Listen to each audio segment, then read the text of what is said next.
how's it going, everybody? Choco here, and welcome back to How to Minecraft Season 6 episode question mark. What episode are we on? I think this is episode 19. I know that we missed a day. We kind of skipped one day because I was kind of checking out something else that's going on. Might be a series I'll come to this channel. Might not be. Not entirely sure yet, but we will see how that goes. But before we kick things off with the main part of the episode today, I did want to showcase this guy first. And then I wanted to start curing him.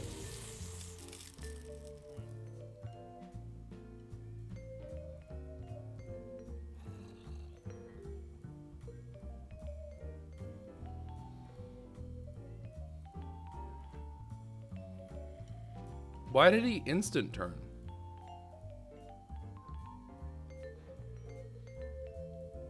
Okay, I was wondering, so he had a profession, right? So right there, that was a librarian zombie, but for some bizarre reason, he started off as a librarian zombie, and then, but he insta-changed. That was weird. Okay. I don't really know why he instant changed. That's a big ol', I have no idea why that happened kind of moment. Minecraft is weird sometimes. I don't know, man. Minecraft does weird things. I don't really question it anymore. I just kind of accept the fact that Minecraft is strange. All right, so let me go ahead and... Honestly, I don't really care to have this villager, so... You're gonna just have to... You're just gonna have to rough it out like the rest of them, buddy. Sorry, dude. But anyways, this guy is an indication of where we're heading next for our H6M episodes. And coincidentally, and the other thing too. But we're going to be handling this stuff here. Namely, we're going to be looking into whether or not we can get our villagers to go into full conversion mode. Now, what does that mean? So whenever you trade with villagers, right, everything costs a certain amount. And they seem to be fixed amounts these days, except for like certain ones that have ranges. For example, I think like rotten flesh will always be 32. Potatoes are 20 or something. I don't remember. It's either carrots or potatoes are 20. But there are these like set static numbers, and you can get them down from a couple of things. Number one, you can trade with them a bunch of times. If you do so, it'll reduce their trade value by 1 across the board, I think, which is pretty cool. And for certain trades, that's really, really impactful. So for example, if you're talking about your cleric, that's going to drop, I think, from like 4 gold to 3 gold on an emerald conversion, which is pretty nice. You can also get the hero of the villager buff, depending upon the kind of raid you stave off and blah blah blah. You can go ahead and get yourself that buff. You can go up to, I think, tier 5. That can give you a really large discount, but it is a timed buff. The last thing you can do is converting villagers. Now, we had mentioned something in passing, I think briefly to Kenny, just a little bit about how that kind of stuff works, but I didn't expand upon it because we kind of agreed not to go down that rabbit hole just yet, to hopefully slow down the ability for people to otherwise leak this information to others, and then suddenly everyone's doing it, which is we can technically convert a villager multiple times. Why is that important? Well, kind of like how you have everything else, it will reduce the trade. As far as I know, though, this is a lifetime reduction. So unlike both the other two methods, it's a lifetime reduction, and it reduces it by more than 1. It's actually a pretty hefty amount. It's not as gigantic as I thought it would be, honestly, but it's a fairly substantial amount here. So we're going to be trying to get that all going. Now, obviously, the next question will be this: what's this for? Like, what are you realistically looking for, Choco? Like, you seem to be doing fine with emeralds and stuff. The only bit of difference is that it makes everything a little bit more efficient. It also makes certain things quite affordable. So, as a kind of a point for you guys, so if I were to run down and let's go view the depot, because remember, all these villagers are not. They have no kind of predisposition towards who I am as a character in this world. I'm going to go ahead and look at these librarians and be like, you know what? All these are looking fine and dandy. These all seem reasonable. But then every now and again, you get a librarian, as a good example, that has a really nice enchant book, but it'll cost you an arm and a leg. So for here, it's one of those things that is actually quite practical. Another couple of things that can happen here and there. Let me sleep away the night. Another couple of things that can happen here and there is, outside of librarians, you also have a couple of other things, like, for example, mass resources. If I want to get a bunch of glowstone, I can actually trade the emerald to glowstone, and this emerald cost will go down as well. So this will change from 4 all the way down to potentially 1. Same thing is true for ender pearls, enchanting bottles as well. Now, granted, you're looking at this and you're probably going, you trade a lot, you're at a 2-to-1 ratio, that's not bad, but it could be even better. Now, so this is kind of the goal, right? But in order for us to reach that goal, we have a couple of housekeeping things to take care of first. Pretty importantly, among those goals that we're going to have to tackle is going to be the question of getting our own blaze rod supply, because we don't have one at the moment. So we're going to go ahead and get ourselves a little stockpile. I'm not going to make a blaze farm or anything like that. I know some people are kind of like, you should make a blaze farm for everyone on the server, so that way everyone can get their blazes faster. I'm not going to be doing that at this point in time. Maybe something we'll look into in the future, but as of this particular moment, it's not on my radar. So for those of you who are like, I really want to see Joko make a blaze farm, probably not this episode. I honestly don't know when that would be happening, so I guess we'll see. Also, this is the point where you're going to start noticing a couple of differences. You've noticed that for the time being, I've really been sweet on these Fletchers, right? We do the stick trade all the time because it works well with the wood cutting MCMMO, because I'm getting double drops, I'm able to fell tons of trees. We got dark oak, which means that we got lots of wood and we can go ahead and just go ham taro. As far as renewable resource goes, if we were able to AFK, this is completely different. If you're able to AFK, iron farms, gold farms, these two things become very, very lucrative. We haven't made one yet, but a crop plot farm, very, very lucrative. In terms of where we're at right now, though, because of the way things work, these guys are currently the masters because we can drop a lot of wood, convert that into a large number of sticks, and so on and so forth. We probably will have one of these guys as a default, just kind of backup one, but the real star of the show is going to be this guy right here, the farmer. What we're looking for is this exact couple of trades, carrots and potatoes. Now you might look at that and go like, okay, whatever. Carrots and potatoes, it's whatever. Remember, carrots and potatoes, number one, there's no crafting requirement. Whatever you pick up directly from the earth, that's what you got. So whenever we pull these out, we're gonna get one carrot, and eventually we'll have one carrot to an emerald and one potato to an emerald, which is what we really, really want. Because by doing that, we're gonna be absolutely swinging things. It also changes up a couple of other things. Now these suspicious stews you're looking at here, this is something I'm not entirely sure about. My understanding is that the villagers will trade the same version of suspicious stew. We just don't know what it is as of yet. But whenever we go for it, certain ones have good and negative effects. If we get the good suspicious stew, we can get things like regeneration. I think even resistance is one of them. So maybe something that's a different alternative to potions. I don't necessarily know if it would be better or worse, but something that we should definitely keep an eye out for and kind of see what's going on. So anyways, that's the game plan. We're going to go into the Nether today, see what's going on, and hopefully it's going to go fairly well. We, of course, have our handy-dandy little elytra here, and I think at some point in the nearest future, I love the elytra so much. It's been so much fun, and I'm kind of been looking forward to kind of setting this all up. We're going to go into the Nether today with the elytra. Hopefully I don't lose it all, but we're going to go into the Nether with the elytra, and then we're going to come back out of it. I'm going to probably see about a gunpowder farm in the nearest future, because gunpowder farm sounds pretty outstanding to me. So that will be another thing that we're going to keep our eye out for. So anywho, that's the game plan. That's what we're going for. We're going to go find ourselves our good old fashioned Nether portal from Kenny's, because we're still bumming that off of him. We summon it up in here, and wada whoop. And then we're gonna go find ourselves some blazes. And I think we're gonna go for maybe, we'll see how it feels. I would love to be at about a stack. I think that'd be great. That is really weird looking. What is this? Oh wait, no, this is that casino. This is the, was it Noon Star Casino? Is that what they call it? That what them hoodlums call it. What was that? Every now and then, I think my character just starts like floundering around. I don't know what that's all about.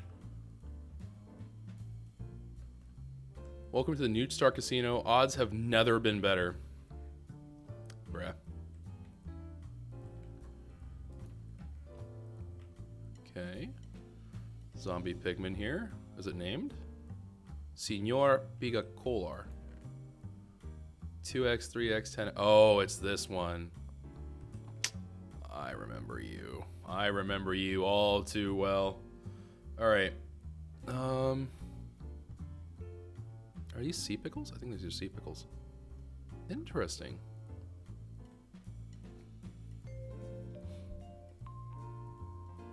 I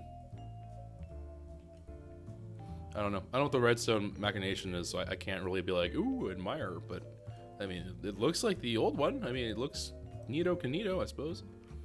Cash out desk. People are betting campfires? Bruh. I'll gamble here if it's for netherrack. Just kidding. Netherrack is not renewable, please no. Let's see here. Alright, so I need to go find our nether fortress buddy. I do not know where a nether fortress buddy is, admittedly. I still don't know how to use the elytra very well, so I am very scared, Reno, that I'm going to accidentally kill myself here. I mean, can I, like, ender pearl up there? Oh, this is not going to end what I... Well, I'm going to move 2 feet. Ready? Woo! Alright, cool. So let's get a little idea of where we are. I think we go that way, yeah? Okay. Nope, that super did not work. Okay, let's try that again. Oh, chat. I hope you're ready to brace yourselves. Oh my word. Okay.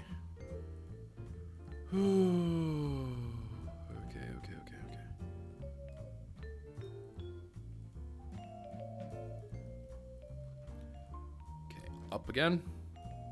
It's gonna go straight back down.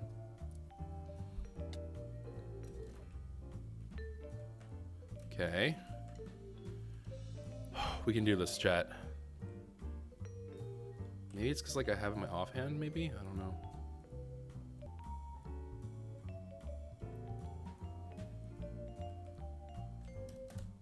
Wait, we were... Ah, okay, there we go. Okay, we found a border. There is a ghast somewhere shooting at us. There we are. Da-da-da. Oh, he even killed him with his own ghast fireball. Wow. That was pretty nutty. Okay, well, besides me now being the expert elytra user, that's pretty great. I don't see another fortress, though. Do you need a fleet ton of quartz? I always need a fleet ton of quartz. Do you need a fleet ton of quartz?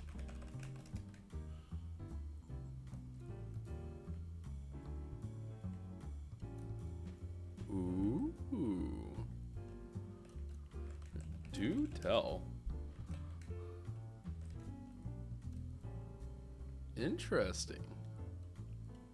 So Kara has a bountiful amount of quartz, she says.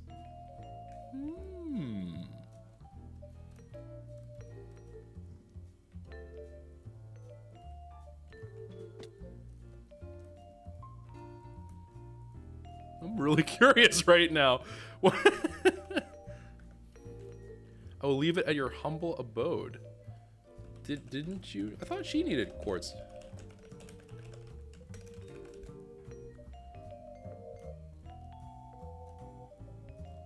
She also needed quartz. I'm confused. Maybe she got all the quartz she needed? Ah, okay. FYI, I hope you didn't make any quartz blocks, as those are renewable. Big smile.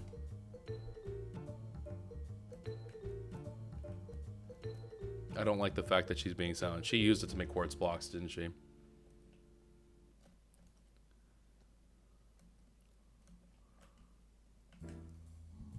Oh, Kara. Oh, Kara.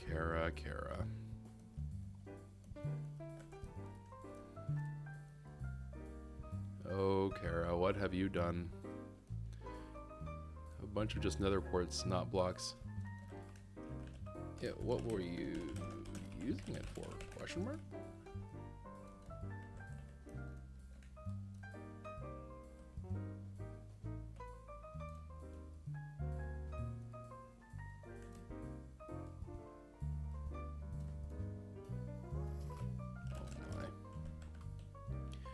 She used it for the build. That sounds like... I think she did use it for our exact fears. Okay, so like... Nope, that failed. Disagree.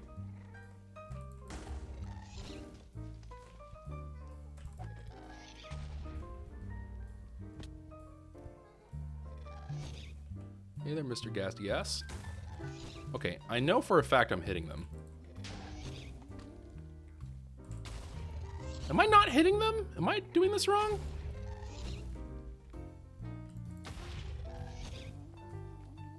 Yo, I'm getting pummeled by this ghast right here. Come on, man. You have to hit it with steak.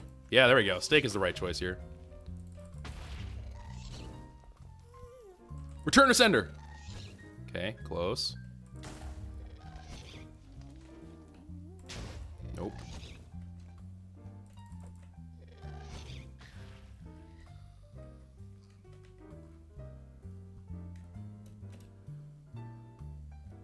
Oh, crap! Ah! Oh, God. Oh, no, no, no. Did not like. 0 out of 10. Would not rate. I sound like a freaking screecher monkey, don't I? Oh. Okay, maybe elytraing in the Nether is kind of more dangerous than I thought it would be. I thought it would be like very safe actually, which you know, shows what kind of brain I have. I'll give you a hint as to the size. It's not very large. It's actually quite small. Quite sad. Wait. Ooh. Okay, that was like perfect, right? I did that right, I think. Okay, experience orb. That's kind of strange, but sure. Weird. Feels weird, bro. I have been to one of these, question mark? I thought we, no, wait, maybe it was Kenny. I'm confused. Pog. I love fully explored fortresses. They're my favorite. Alright, so we need to go find ourselves. I know there was a blaze spawner, right? Pretty certain? Oh, wait, is there not one here? I'm scared.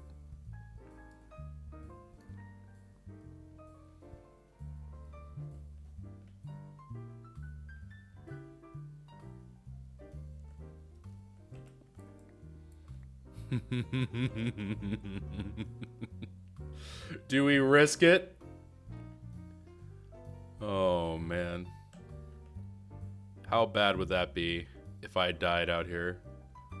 Oh, man. It worked for Spider-Man, though.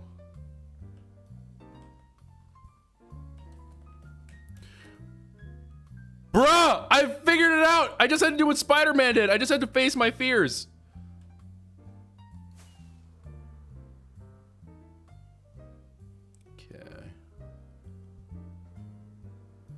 Oh, this is going to end very well, because I'm a professional. I am such a professional! Oh my god, please let there be more room! Ah! Oh! Oh! Oh god, no. Do not like at all. What? Was there a blaze spawner somewhere? Oh.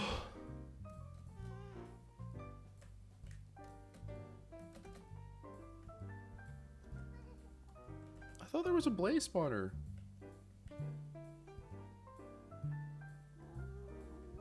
Blaze spawner, where are you? Blaze spawner, where are you? Hey, so sand, I'm going to take some of you. Okay, very nice, soul sand. I like you, you're my friend.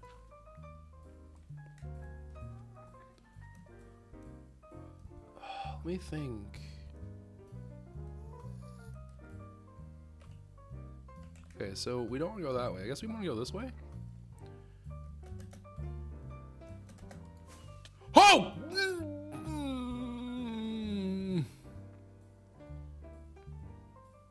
Scaffolding. Nether fortress right there. Boom. I think that's the one. I think that's the ticket.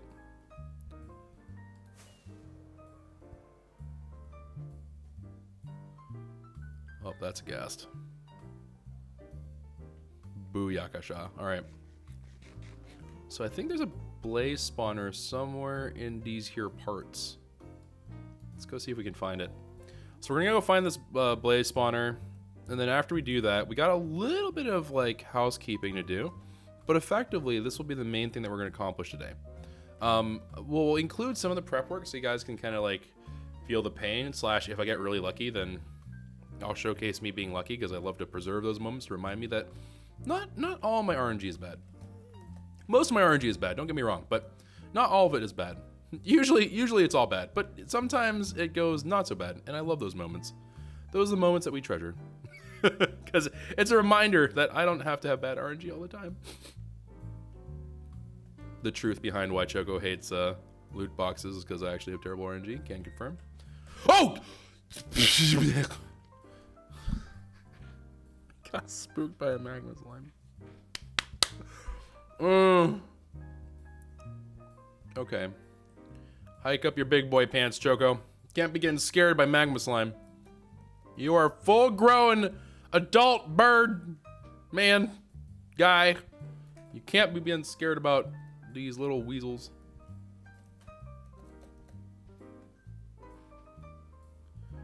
Ooh, baby. If I were a blaze... Wait, I hear... Aha! I have found you. Oh, ow. I hear your suffering. Let me see here. Okay, this one solitary carrot, yeah, that can go. And Terra can go back up there. All right, so we're gonna eat up.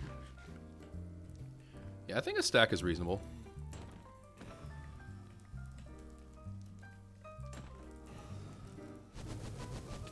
Ow.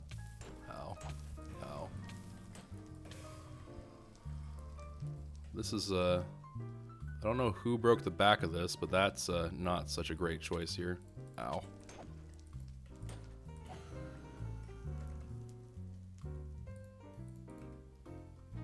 Why did someone break out the back? Okay, so now we wait. Now it is the waiting game.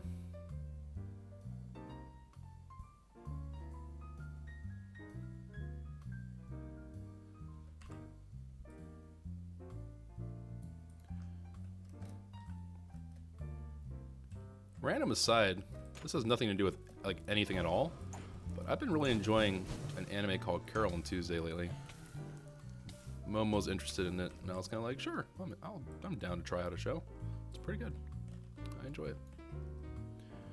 Some really, really good stuff. Oh.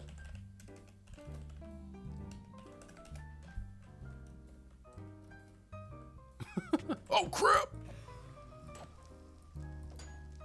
Wait, if it's Kara, is BB... Can she be Babs Bunny? Wait. What? BB. It's gotta work for something else too. There's something else I'm thinking of. I can't remember who it is. Oh, I should have called her SS. Could have been calling her Sailor Scout. Call her SS.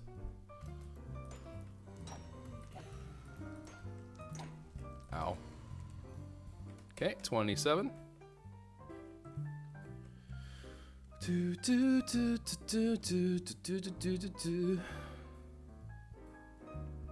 Just gotta wait for some more blazes. Thankfully, I'm rocking out with looting 3, which is pretty darn cool. 30.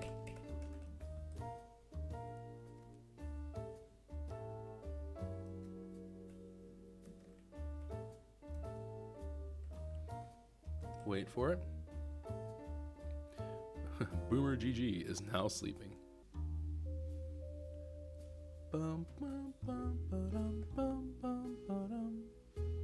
Oh yeah, I guess I could be doing this, huh?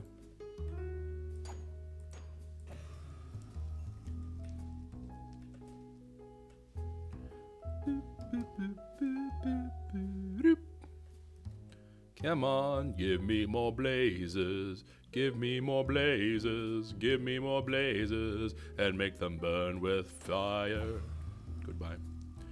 Blazes, give me more blazes. Time for more blazes. What in blazes is going on here? Kappa.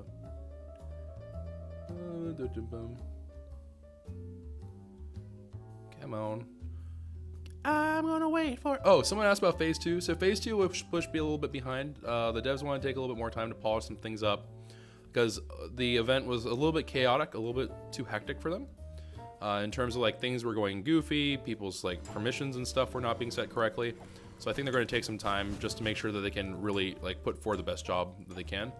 Because it's, you know, like whenever you work hard on something, you want it to be in the best version it can be in, right? So I think that makes perfect amounts of sense. I think that's a good call on their part. Ow. Take the time, do it right, do it well. I think everyone benefits from that, you know?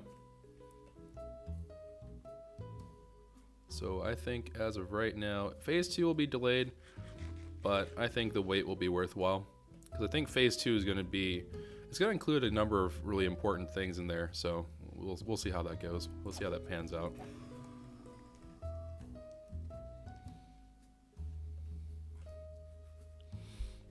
I'm not going to really worry about wither skulls as much. I'm going to mainly worry about this. We will make a wither skull farm thing, but that's contingent upon me having a trident, because I don't know how exactly that will work. So I'd like to try wither skulls with supercharged creepers for skull farming, but as of this particular moment, unsure as to how that will go. Okay, 46. 2 more, and it will be 3/4 of the way there. After all, 16 times 4 is 64. 16 times 3 is 48. Welcome to mathematics with Choco. Sorry. I promise I'm only this much of a weirdo in front of you guys.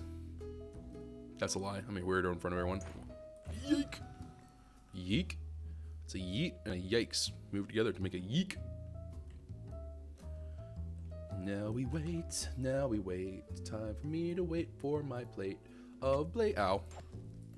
It's doing something, man. Don't appreciate that, bro. Don't appreciate that, homie. All right. 50. 14 more to go. Woo-hoo-hoo-hoo-hoo. You know what? We're going to go for like an extra one as well. We'll go for like 65 or something, because I would like to keep a stack on hand. We'll keep a stack always in reserve for emergency situations. And then we'll use like, I don't know, a handful here. Maybe like 2 or something. Question marks? Please no shoot fire at items. Shoot me instead, bro. Okay, just a handful more. Ow. I don't understand why that happens. Is it because I'm too close to them? Is it burning me because I'm just so close? Is that a blaze thing? I feel like I should know the answer to that question, but I don't, which I feel kind of dumb for.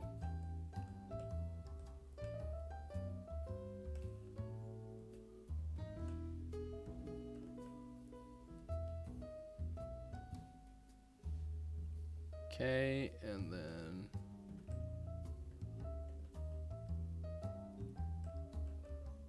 wait for it.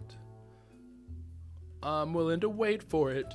I'm sure no one that's saying that has ever gone wrong. Wait for it. Oh.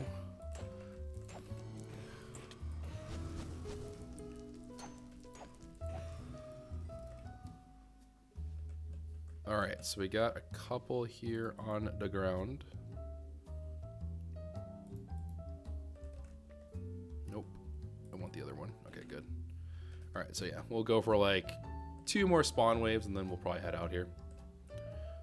So this will be a very important key part here for getting our villagers unleashed thing. Should be pretty good. Come on, come on. I do want more than 1 blaze rod. Come on, boys. You can do better than that. Bruh. You need 2 waves and they drop nothing? What kind of con artistry is this?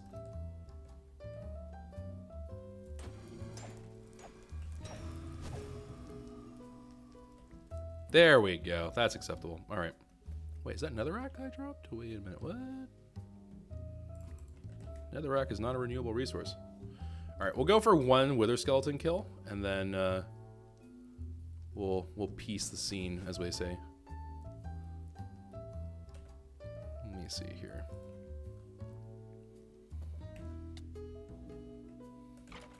Give me your face. Pog! Yo, I'm out here. Ow. What? Ow. What? Ow. What the heck? Are you for real, my dude? Oh, no. Don't you dare break these. Don't you dare do it. Don't you dare do it. Nerf herders. What do I get rid of? Steak. All right. Coal is a renewable resource, but kind of want to bring it home with me. Why did I not bring... Wait. Lol, Pog. Of course I'm going to get rid of that. What am I talking about? Hello? Steaks are more important than golden swords. Get out of here. All right. Slash home. I forgot to slash home home. All right. So slash home home. I don't know what Kenny's talking about. These things drop like candy. You got it. One kill, one try. 100% drop rate. Can't confirm. Don't know what the big fuss is about wither skulls or something. I don't know. People talking like it's some kind of hard to get thing, and here I am, 100% drop rate. It's fine.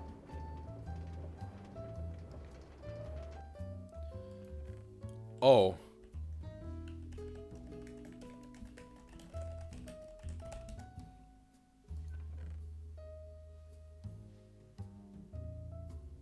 Yo, Carrie ain't playing around. Although I'm extremely concerned that she used this quartz to make...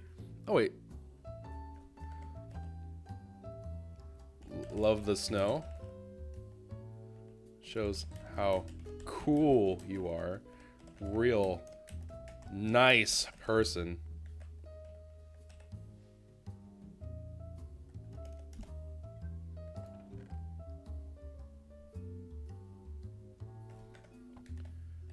I can't say snow to that.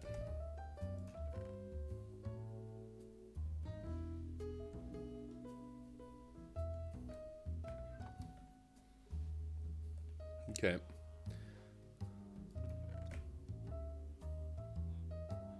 This is why Kara is one of the good. She's one of the good patats.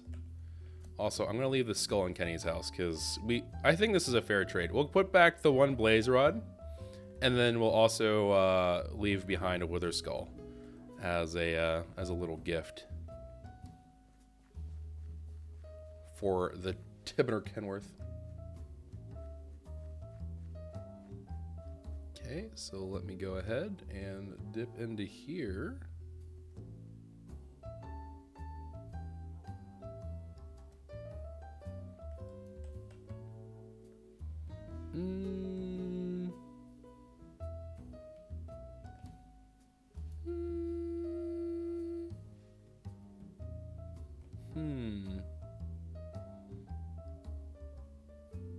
I was wondering if...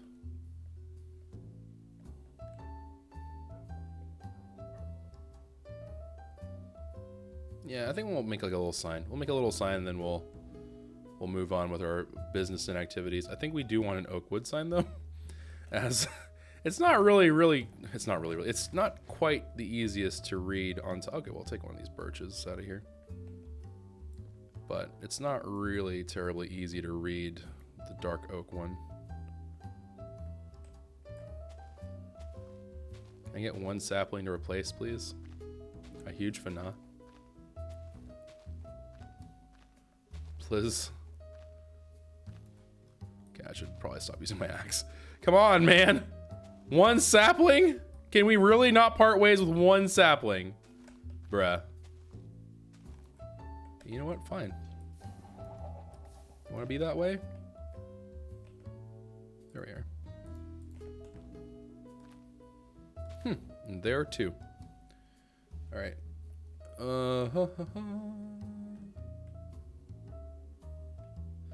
So a couple of questions popping up in chat. Does anybody know if there's videos from the insane pigment farm he had way back in the day? This one is actually crazier that we have right now because it's on the server. And we also have the old one as well on the channel. Just have to look back for it. I think we made it in seasons 1 and 2, the old gold farm. It's based off a design that I think, I want to say Impulse SV made? So, something like that. It's one of those things.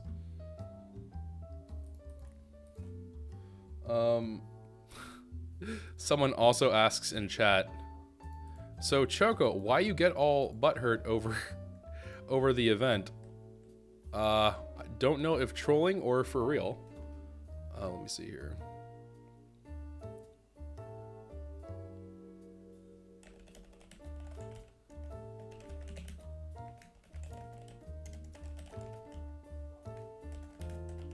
Okay. But yeah, so the dragon thing, I don't know how to explain this in any other way, and I'm not trying to like dump on people. That's not really the goal here. But it's a matter of, I care about my viewers a lot. I know that I have some people, especially some people who've been here for quite a long time, that have watched my content, and there are families who watch this content. Now, this doesn't mean, I'm hoping this doesn't mean that for some people you're just like, bro, I'm too tough. Family content's just so vanilla, man. I can't possibly enjoy anything unless it's the edgiest and most hardcore, intense experience I've ever had. Unless it makes me question whether or not my grandmother would blush. I really don't feel like it's content worthwhile. If you're one of those people, then I'm sorry. I'm probably not the right channel for you. I'm sure you'll find plenty of other channels that will be far edgier and far more like pogs all over the chat kind of thing. But I like to think that we have a good community here that is kind of focused on exploring and having fun and sharing that fun about how Minecraft is and how games are played. And hopefully you don't mind just my odd commentary over it. And I care about those people because I take it quite personally whenever people, it's because it's kind of disrespectful, right? It's like, it's disrespectful to use language in a situation where I have families and I know that I have some kids who will watch it. And I don't feel comfortable with the idea of you saying things that will make parents feel really bad. They're like, I joined this thinking that my children could watch this, and then they realize that they really shouldn't. So that's where I'm coming from. So it's not that I did find that the event had lots of problems. I think anyone that says otherwise is not being really fair about it, but I think that the event had plenty of problems. But again, like I said in the video, I appreciate that they tried. I appreciate that there were elements in there that were new, that were different, and that were like, hey, we're trying to bring in this kind of excitement into this whole world, so people who are not necessarily about technical parts of Minecraft have something to explore. I appreciate that. How to Minecraft Season 2 had this? I wasn't necessarily like the biggest fan of that because it's just not really my cup of tea. But at the same time, I wasn't sitting there being like, oh my gosh, what is wrong with you people? You utter, like, I'm not that person, but I am gonna be like, hey, there are things that definitely can be improved. There are definitely things in here that weren't the most polished, that weren't the best that they could be, and that really shows through sometimes. So I'm not gonna like beat around the bush about it, but I'm gonna give it as fair criticism. There were some things that they can improve, and I think that them taking time to work on it is a display that they can do better. They can do way better, and they have some good talent on the group, so I'm sure that they're going to deliver on something and execute on something that's going to be more reflective of what kind of content that they can create.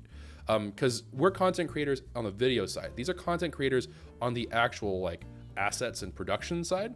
So that's where I'm standing there. So if you feel that you are upset, if you're upsetty spaghetti about the way that I view that, then, you know, I'm really sorry to hear that. And I'm being serious about this. I'm not just like, poo-poo, I don't care.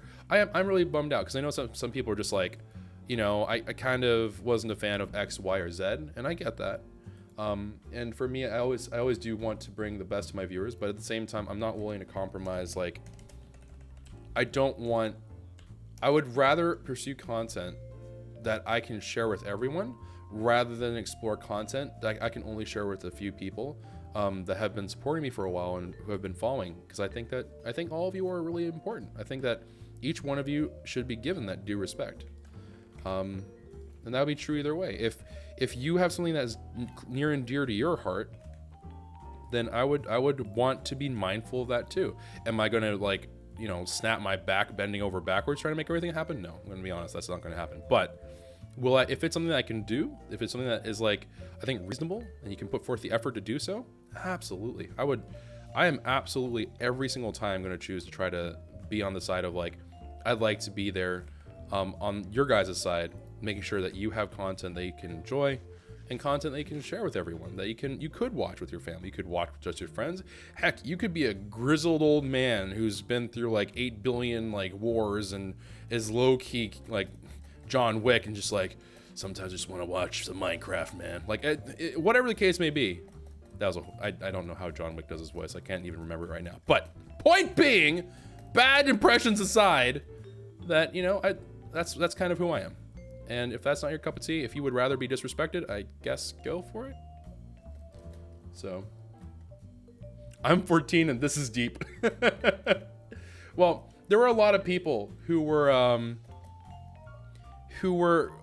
like getting really annoyed. They're like, what's the big deal? And for some of you, I get it. It's not a big deal. But for me, imagine that you have like an 8-year-old cousin or something that's there and they can't, like, would you really want them to be watching that?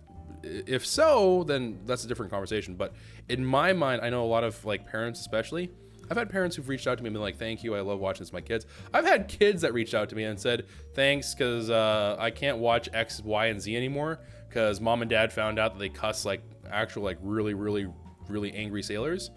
And I'm glad that we can provide content for everyone, so.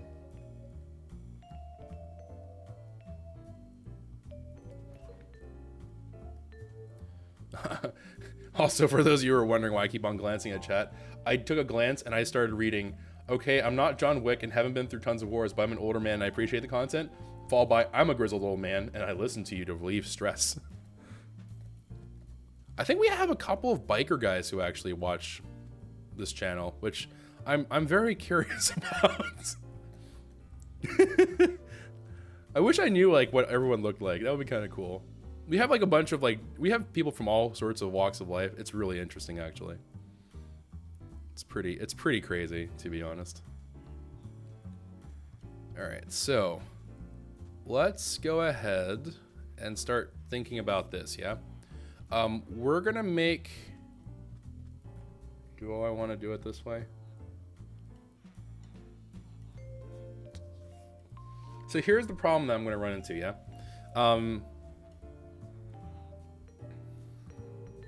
At the basic level, lol, imagine a kid being able to survive up here. What? Get down, please? Yeah, here, just, you can go into the pit. I don't care. Just, you need to go into the pit, kid. Okay, not quite what I meant.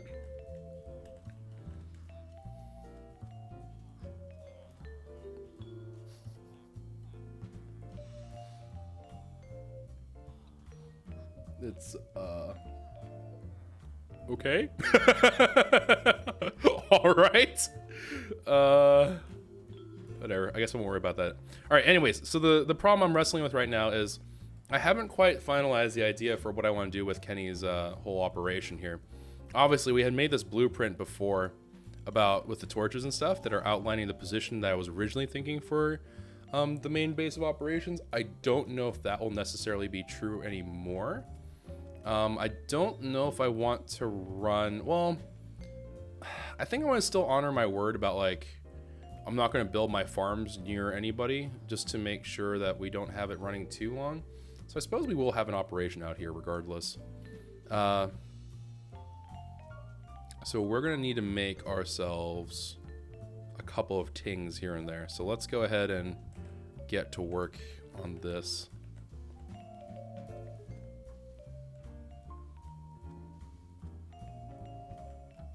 Boom, donezo. Excellent.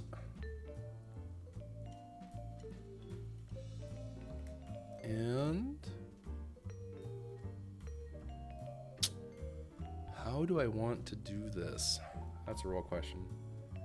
I don't think people often will come out here, so I suppose we could just do like an outside depot for now, and I can move them as we need to later. New Bear, thank you for the tier 1 subscription. Appreciate that. Appreciate you. Hopefully you enjoy your little goodies and whatnots galore. Choco desperately trying to contemplate how he's going to make this work because he just realized that this is going to be much harder than he originally thought. Wait, the kid's outside. We can get him. We can nab him. Ha! Push! Push him off! Get him off of there! Go, go, go. No! Darn you. Darn you, little rascal. Yes! Wait. Okay. Approach from the side. Then push. Yes, yes, haha, success.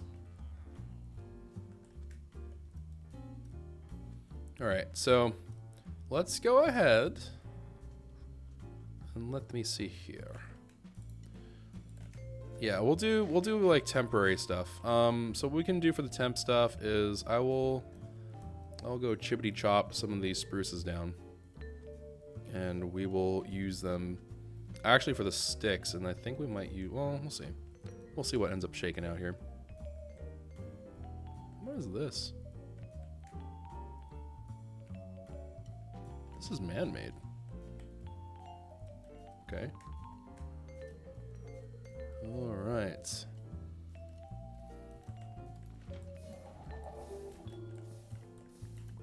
Okay, good deal. Good chunk of spruce. You could say we're sprucing the place up, huh? Hmm? That was pretty good. If y'all don't appreciate dad jokes, I honestly, I don't know, man. I don't know if we can be friends anymore. Okay. Boop, boop, boop, ba-doop, ba-doop, ba-doop, boop, boop, ba-doop. Go ahead and zip on over to here. Oh. Pog? Okay. Let's see here. So we'll take some of you. Make some chests out of you. And then we'll go ahead and just plop that down right there. And we'll leave some of this stuff over here. Actually, we don't really have that many things to move. All right. So, convert spruce logs. It's turning into spooky, scary nighttime.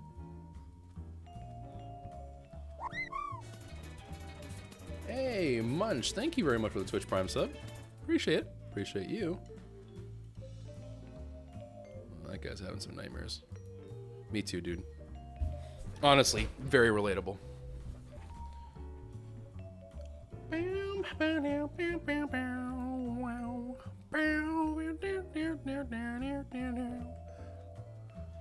Alright. And let's see here. Let me go ahead and put some fancy boys together.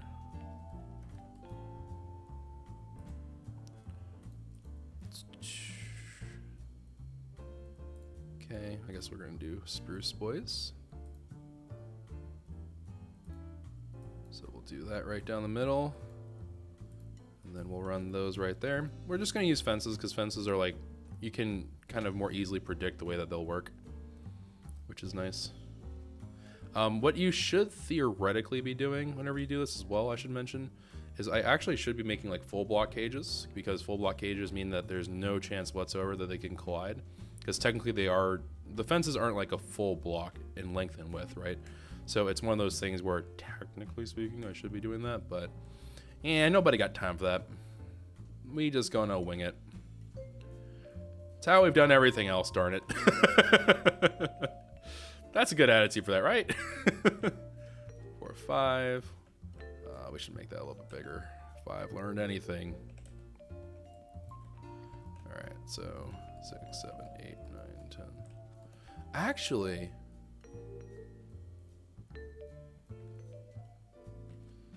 yeah, that should be fine. 3, 4, 5, 6, 7, 8, 9, 10. Imagine being a cactus. Okay, 3, 4, 5, 6, 7, 8. 8, 9, 10. All right, then we're gonna need a couple fence gates.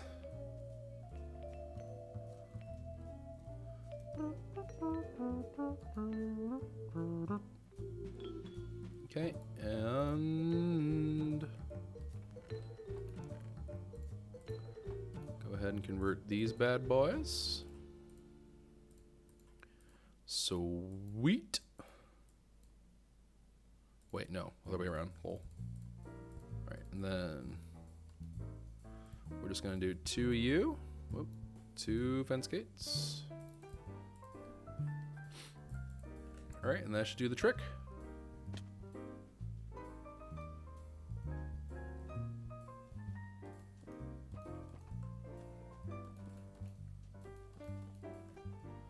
All right, Very nice.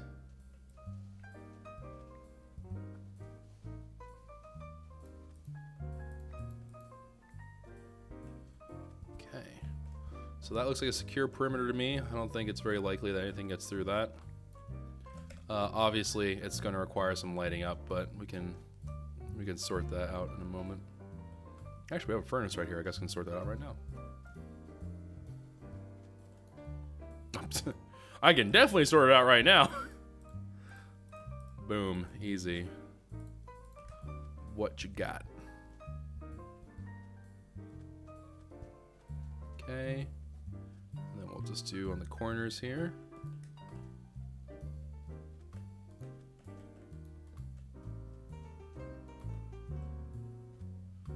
And then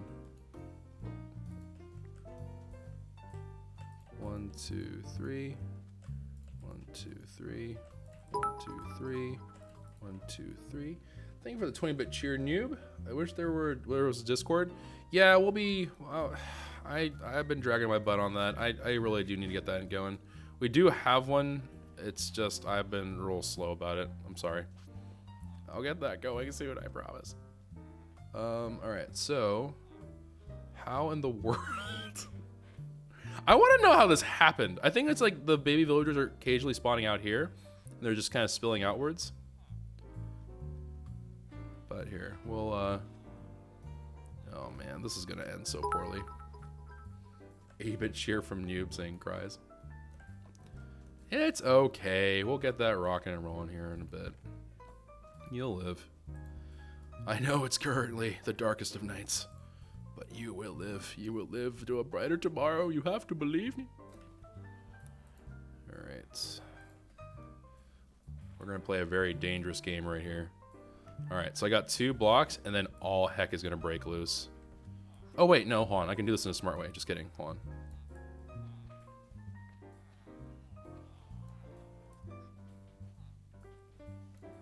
I have a really great shovel. Don't know why I'm not using it. All right, so here's the plan. We're gonna convince one of these villagers to go in that little like nook. So, hey guys, look at that great little nook. Yeah, pretty cool, huh? Just kidding. You're my prisoner forever now. All right, and then we're just gonna go ahead and drop a little boat skadoodle right there. And we're like, hey, don't you want to get to freedom? Freedom is just a boat's right away. Little do you know the true plan. And just like that, Choco just used a brain. It was super effective. All right. Cries in Chocobo.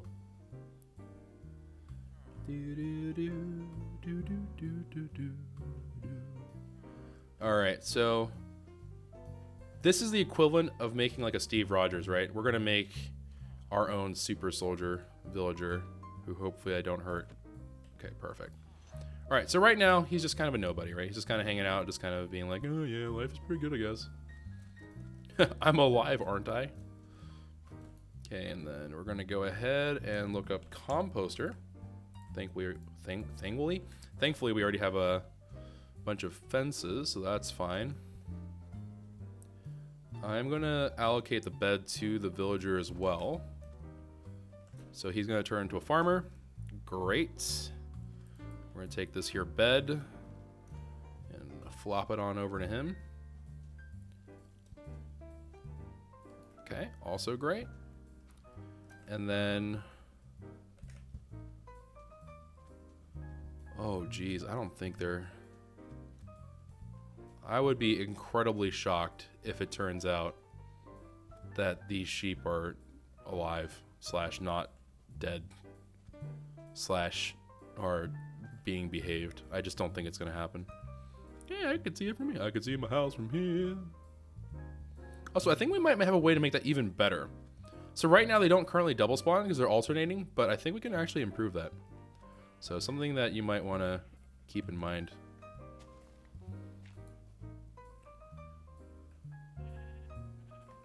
All right, and so what we're going to do is I'm going to take the spruce fence. I'm going to just plop it down. So eventually the grass will spread here.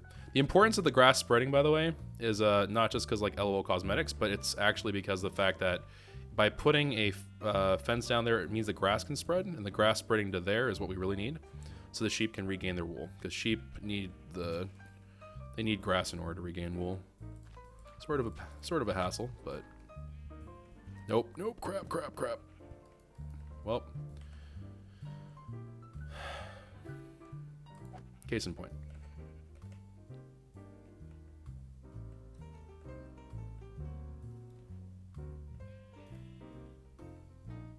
Okay, take some of the dirt, put it down here.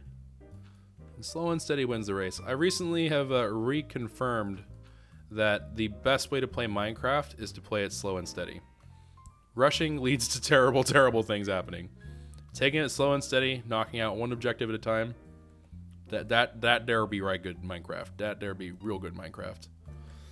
All right, we'll take this bed over as well.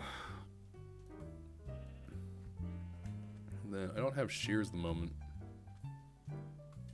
so I guess it's time to go say hello to a golem.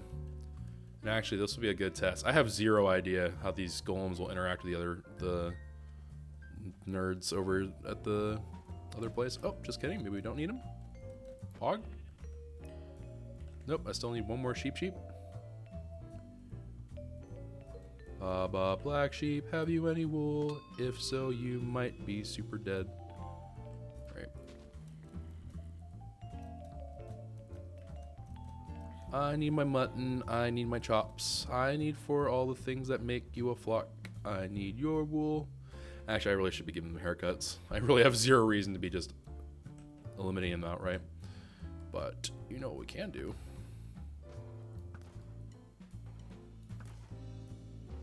Am I MCMO capped? What's going on here?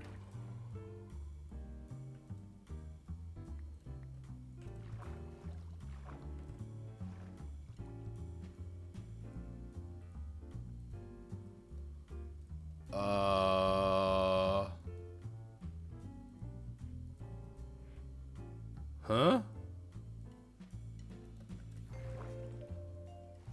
Did they change the MCMO stuff? Sorry, Gordon. Sorry we had to be this way. Didn't want it to be this way. Just ended up being this way. I see a Baba black sheep. Come here. Elytra. Dude, I love this thing. Easily like my favorite thing ever. Like once you get the hang of it, it's actually surprisingly like intuitive. It's just, it's weird. I say that now and I'm sure I'm going to regret saying it because I'm going to like go careening off an edge and die. But for right this moment, I'm feeling pretty good about it. All right. Like, look at that. I think I'm getting it, guys. You just have to really trust that you're gliding. It doesn't feel like it initially, but whenever you like just, you know, spread your wings and fly, you can just kind of let it rip and roll, and it's pretty nice actually. Grass spread, chomp chomp.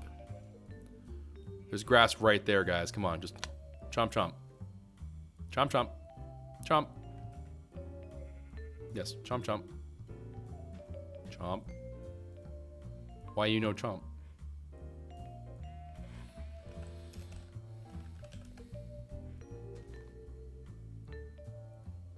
I have absolutely no idea why that didn't work.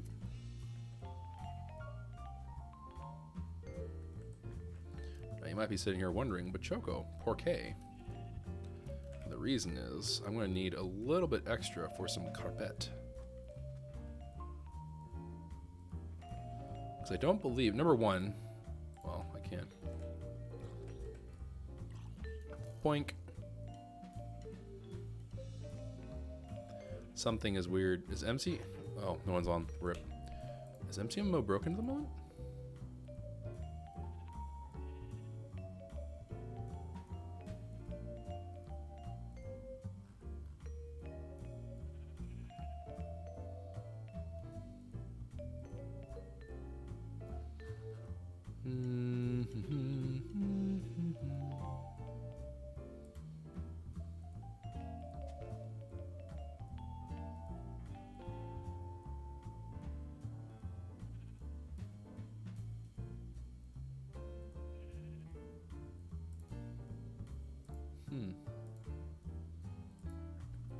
Yeah, I don't know. I don't know why that's not working, guys. It's a big mystery to me. All right, there we go. So now we got carpet. And we also got ourselves... So we can like jump off like this little of a... You can! Wow, that's nutty! That was like an... I just found a place where I can drop at least one block, and that was enough. Yeah, that upward thing, by the way, was a tidbit that was given to me. Just look straight up in the air, and then you just kind of lose all your speed, and you can just kind of like gently plop down.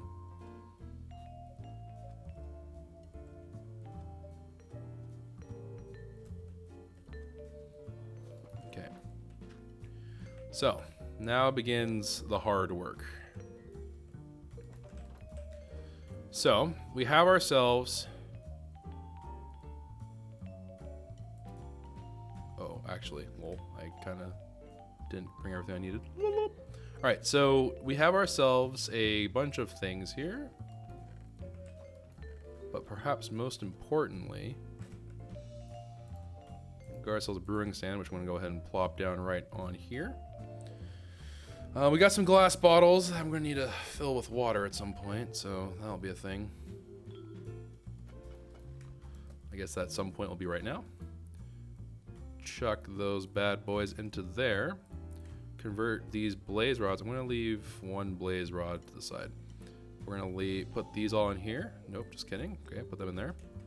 That's going to hang out in there and be ready to rock and roll for us. And then I need to produce gunpowder and fermented spider eye. Which there's absolutely goose egg chance I have those things ready at the ready here. Ready at the ready. Alright, so let's see. I think we can go home. And then we're gonna go ahead and get those parts ready. And then, whoops, I'm gonna go home. I'm gonna get those parts ready. Then we'll be back. We're gonna also need to bring some carrots actually over. So I'm gonna have to make room in my inventory. But we're gonna need to get some carrots, bring those over. It doesn't really matter about bringing everything all at once, but we'll bring some carrots for the time being. And then we're gonna get that whole thing started. I do indeed.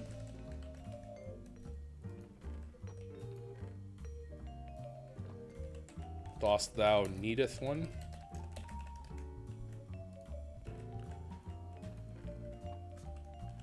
How many do you need?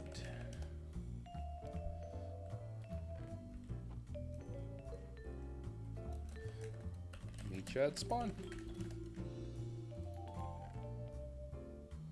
Do we just dump the whole stack on her, chat? What do we think? Contemplating.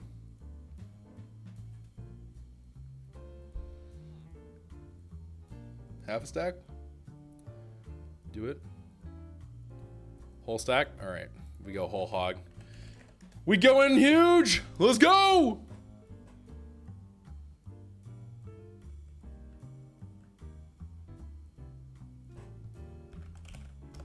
Crap, I didn't do it time. I typed it wrong.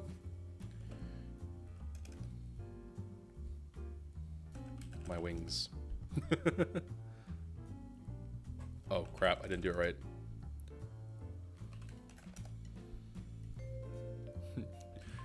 Yeet. Alright. Nagel? I am the Nagel!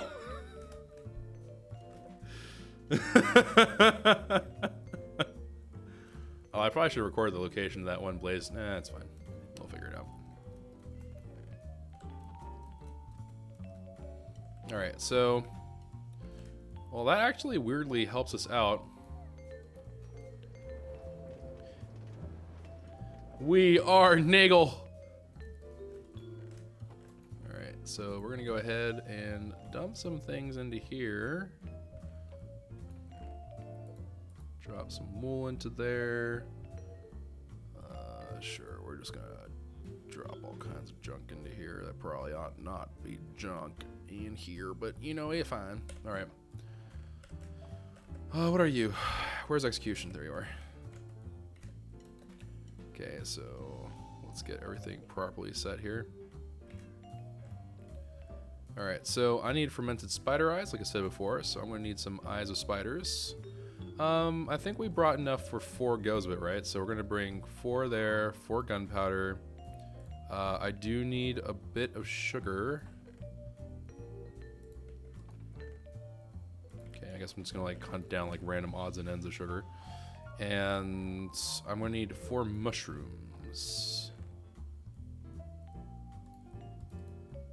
Okay, that should be the 4 sugar I need. Mushrooms, mushrooms. Do I have brown mushrooms? Oh, dadgummit. I pulled one too many. Arr!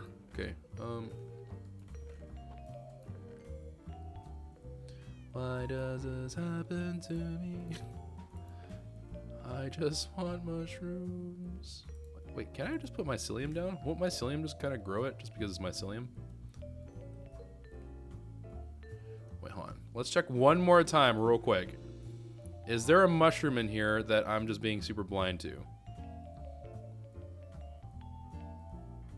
No? I'm going to say no. I'm going to go ahead and say no. No to that. Oh, we actually have another splash potion of weakness. Okay, so we'll pull that one out. That'll get us started at the very least.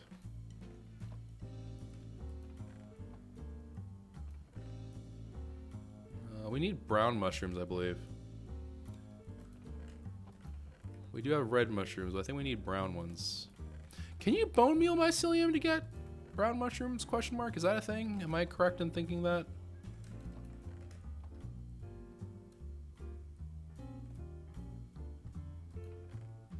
Well, I'm gonna give this a try because I don't actually remember. Nope, can't do it. Never mind.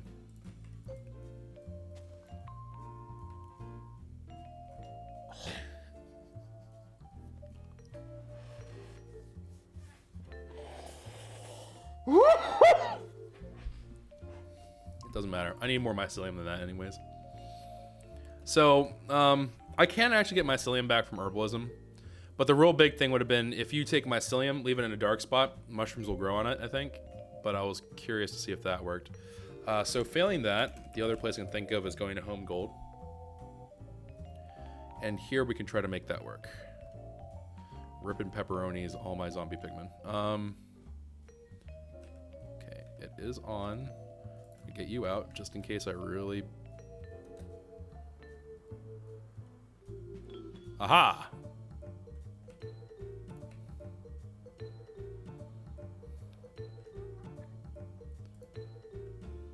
thought something was climbing down. That was really scary. Alright, there we go. 4. Cool. Alright, so back to home.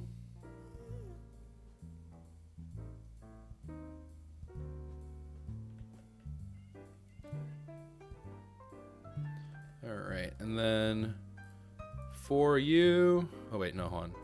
First take the sugar cane, convert that to sugar, and then we're going to take you idiots and make fermented spider eyes. Then we're going to go down and... Actually, you know what? No, it's such a waste, I shouldn't do it. Not until... Once we have a gunpowder farm, we can get into the business of just going nuts and just doing whatever we want with the elytra. But for right now, I should be trying to mind it at least a little bit. I shouldn't be just willy-nilly just like yeeting myself all over the map. It's probably not an ideal situation. I could ender pearl myself around the map. There'd be absolutely zero remorse for that, but... Oh, you know what would be an amazingly terrible idea for a villager? Would be a demolitionist or like a explosives villager. Sells you gunpowder, TNT. Oh, that'd be perfecto. You're just sitting there like wondering like, well, what would you do for the other stuff? You can do like fireworks. You could do firework stars. You could do also you could be a pyrotechnic person. It'd be great.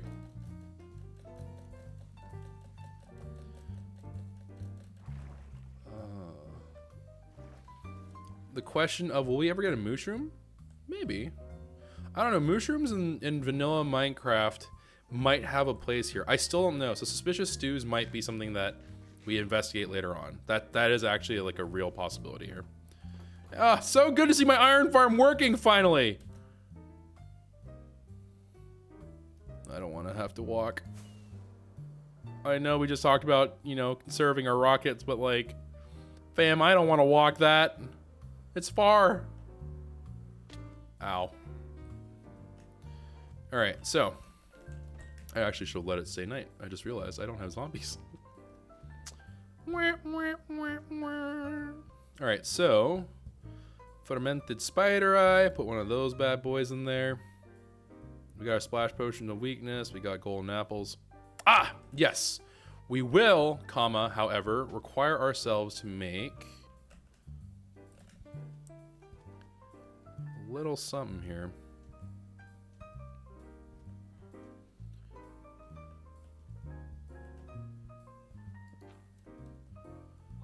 Alright, so this is... Oh, dadgum you, Brain. Brain, you just did what I thought you did, didn't you, you little weasel. My inner thoughts are full of turbulent moments.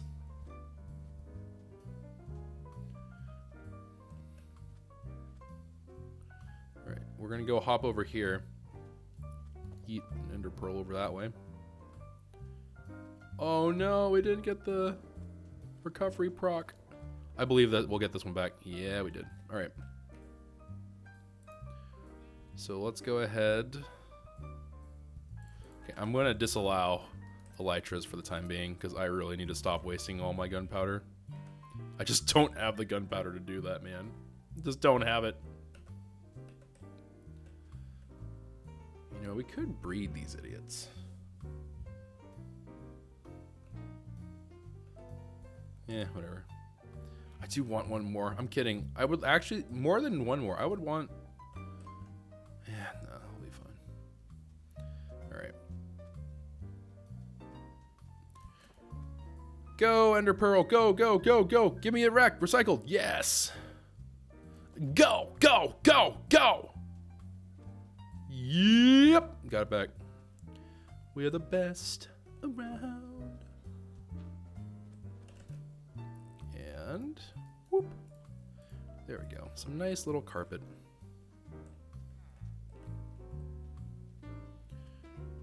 And we're just going to put this carpet down in these middle areas. In these middle areas here, so I have an escape point. Because the villager doesn't look at that and go, oh, that's an escape point. The villager looks at that and goes, question marks? What are you doing? Witchcraft? How do you have such really strong legs? Okay.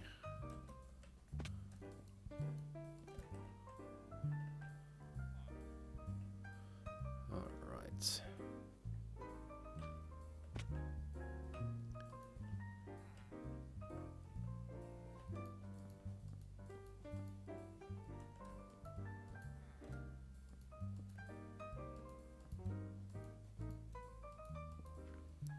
Beautiful. All right, and then we just spider that on over to here. Then we go up to there. Do that. Very nice.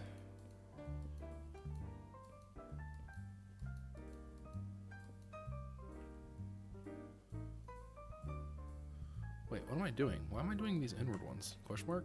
Brain? I think my brain just went in cruise control for a moment there. That was weird.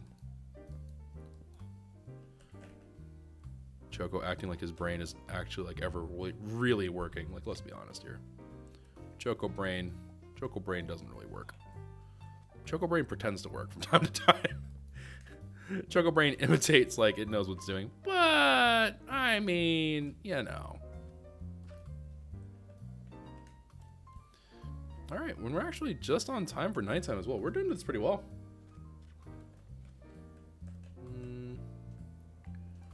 All right, so let's see.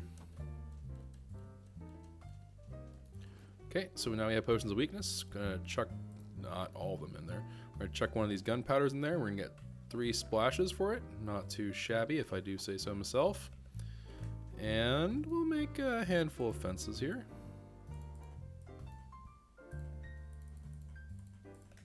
It's quite a bit more than I actually needed, but that's fine. All right.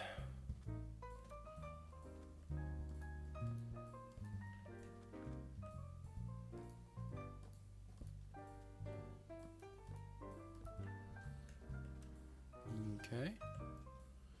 And then we're gonna just need to cover this top part up now with, you know what? Let's do slabs. Number one, slabs will go further. Number two, slabs will be mob proof and I don't have to worry about lighting the roof. Which sounds actually like a phenomenal idea right now. Alright, so we'll take these bad boys and we're just gonna slab in the inside now. I don't think we have enough slabs for this actually, but we'll roll with it. Pergola? Is that what these are called? Where it doesn't like quite cover everything? I think that's what they're called. I don't know, man. I don't watch enough of those home flipping shows. I need to watch more of those. Maybe one day if I watch enough of those shows, I'll actually know how to be a responsible homeowner or something. I don't know. Maybe one day I'll learn how to be an adult, a fully functioning member of society. It's unlikely, but, you know, miracles can happen, right?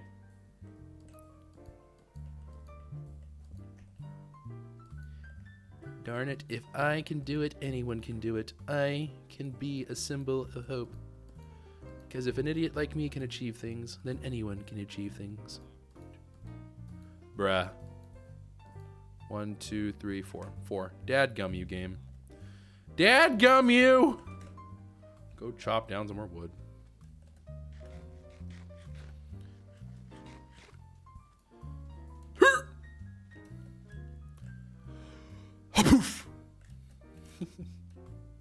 I'm such a child.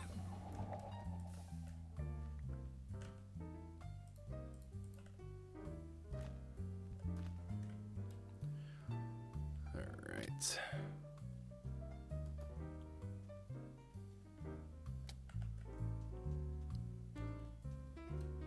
Okay.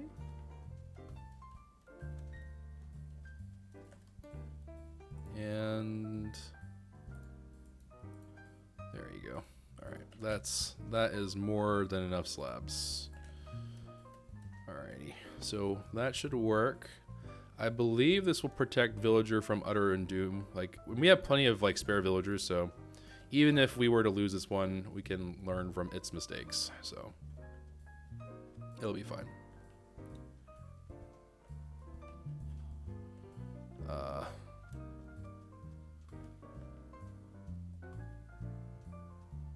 Yeah, that'll be fun.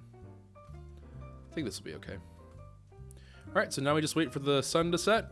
We got a nice wide open area that I can view all enemies and angles. And we should be in good shape here. So hopefully all this turns into now is I show you a couple conversions and hopefully it goes pretty well. Hopefully they convert instantly. That was really weird that they converted instantly on that earlier one. Hopefully that keeps happening.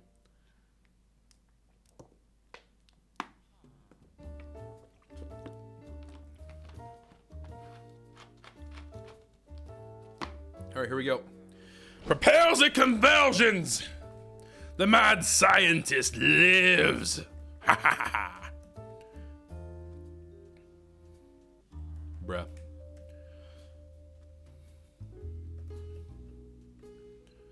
Come on. As the Link, a blood moon rises. I don't know. Whenever I see a moon rise, I get instant trigger. I just think about Zelda warning me that a blood moon's rising and bad things are on the horizon. Yoo-hoo! Zombie boys, where are you at? Zombies! I require zombies quick and cool. I need you to go kill this fool. You're running to the wrong set. Oh no, please not like this. Yes, follow me into here. I forgot that you're that like weird spooky version. I also just realized that this is gonna be quite difficult to get you in here.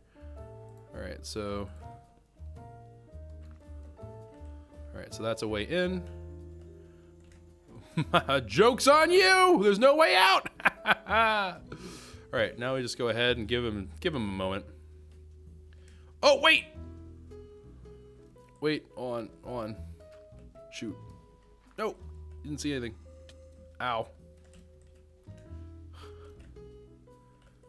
Wait, we weren't ready. We weren't ready. Ah! Okay, we weren't ready. I forgot. I forgot the key element to this all. I didn't get the crops, guys. Chat, how could you let me forget to use my brain again? You know I can't remember this. What do you think I am, smart? Jeez.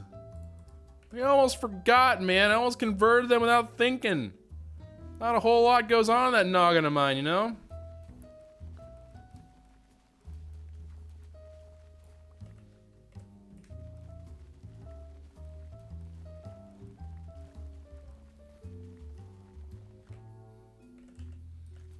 I am quite thrilled by the prospect of me not having to do this anymore. Crop plots also sound quite enticing at the moment. Sure, I'll eat a carrot, why not? I think the highest saturation food in the game is golden carrots, actually, so we could actually replace our food supply with golden carrots at this point.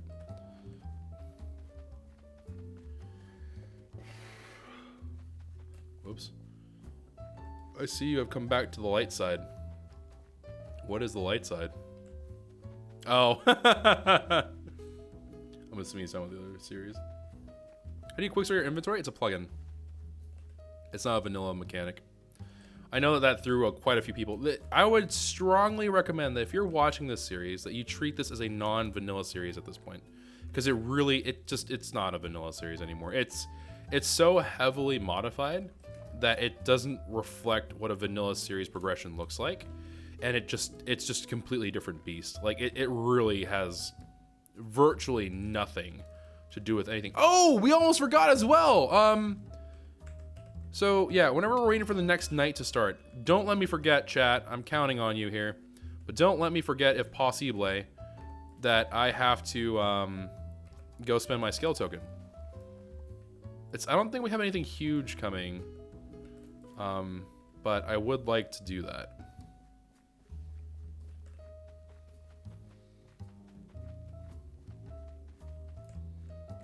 Okay.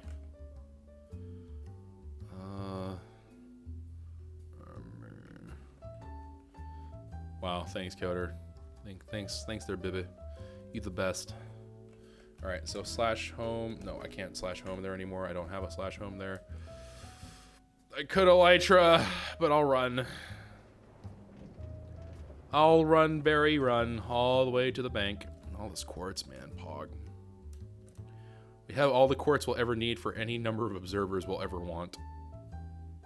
I wish that there was a way to reverse engineer blocks of quartz to like regular quartz, even if it was at a reduced rate.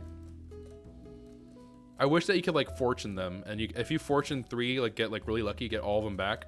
Even if it's just like a block of quartz to 1 quartz, I'd be willing to take that deal. I'd love that. Unfortunately.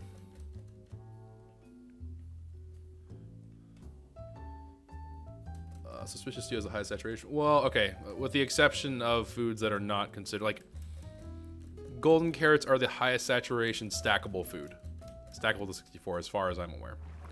It's like it's a practical food.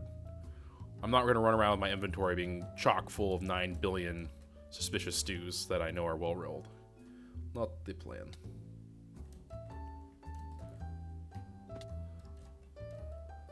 Refund me.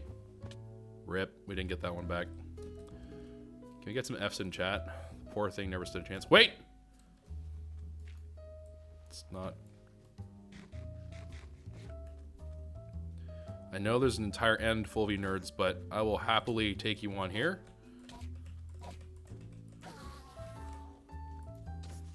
Oh, that's a mistake. What? I didn't two-bang him? Whoa. Bruh. Look. Bro, you blew up your own... It blew up its own face! What is that? What even is?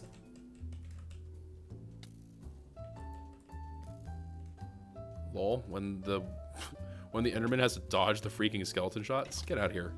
Me and this Enderman are having a good old-fashioned fight. Ow. Dying.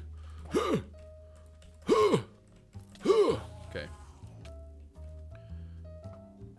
Get out of here. You wily individual. Later. Oh no, there's another one.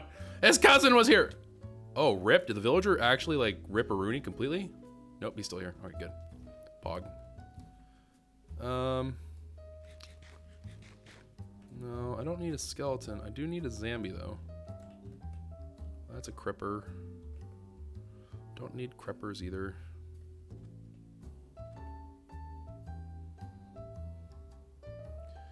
Well, I guess I could sleep.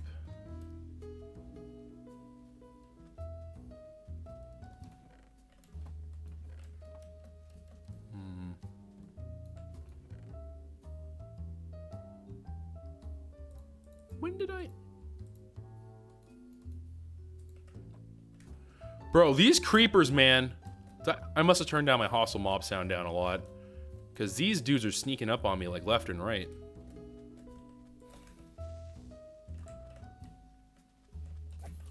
Is something... Do they adjust the values of these guys? Why are they feeling stronger?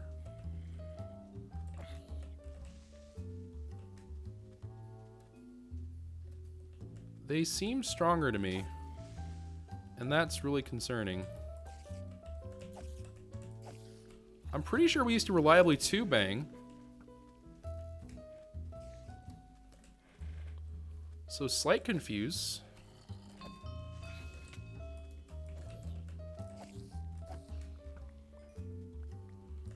Okay, here. We're just... These guys don't burn the sun, so we can let them be for now.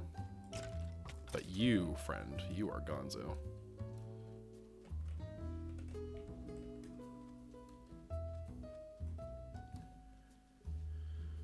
Oh, it's a vanilla buff? What?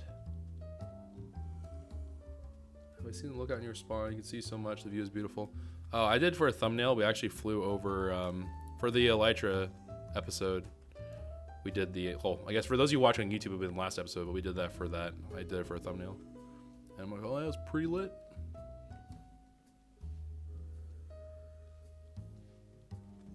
Are you panicked, my dude? Oh, you already have the pog oh, wait, no, you don't. You have wheat. What a nerd. Don't even have the right trade, my dude.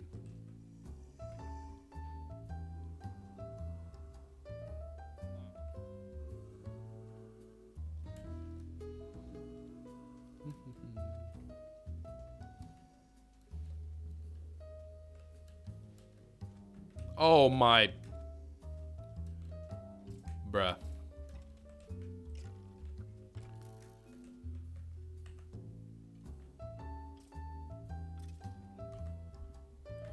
Yeah. But I'm currently in the middle of death. What the?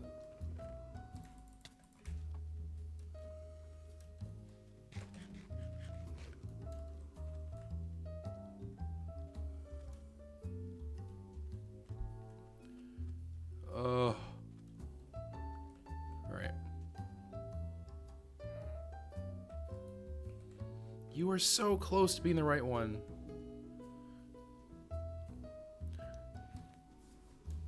All right, you know what? It's okay. We'll just make a trap card. It's totally fine.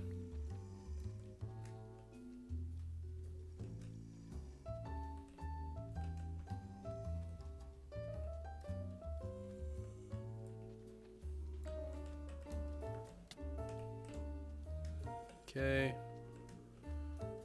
Then I just need... Just don't want to lose the sand, man. All right. Here, there's what we can do. Okay, we're doing the old-fashioned way.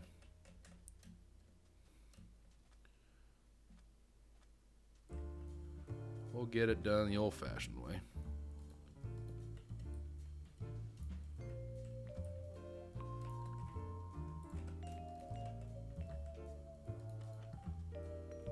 Come and get me, boys. Ha! Idiots. Alright. That squares that away.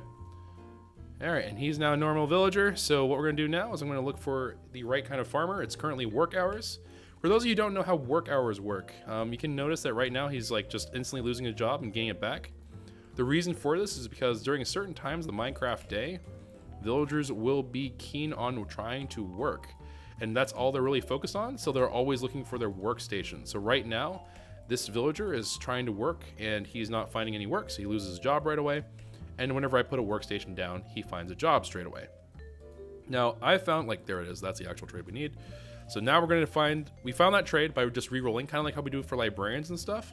We're going to go ahead and now go back and we're going to get some karates. And then we're with these karates. I'm going to go ahead and trade him up and we're going to advance him 1 tier. And that's going to guarantee that he retains his trades.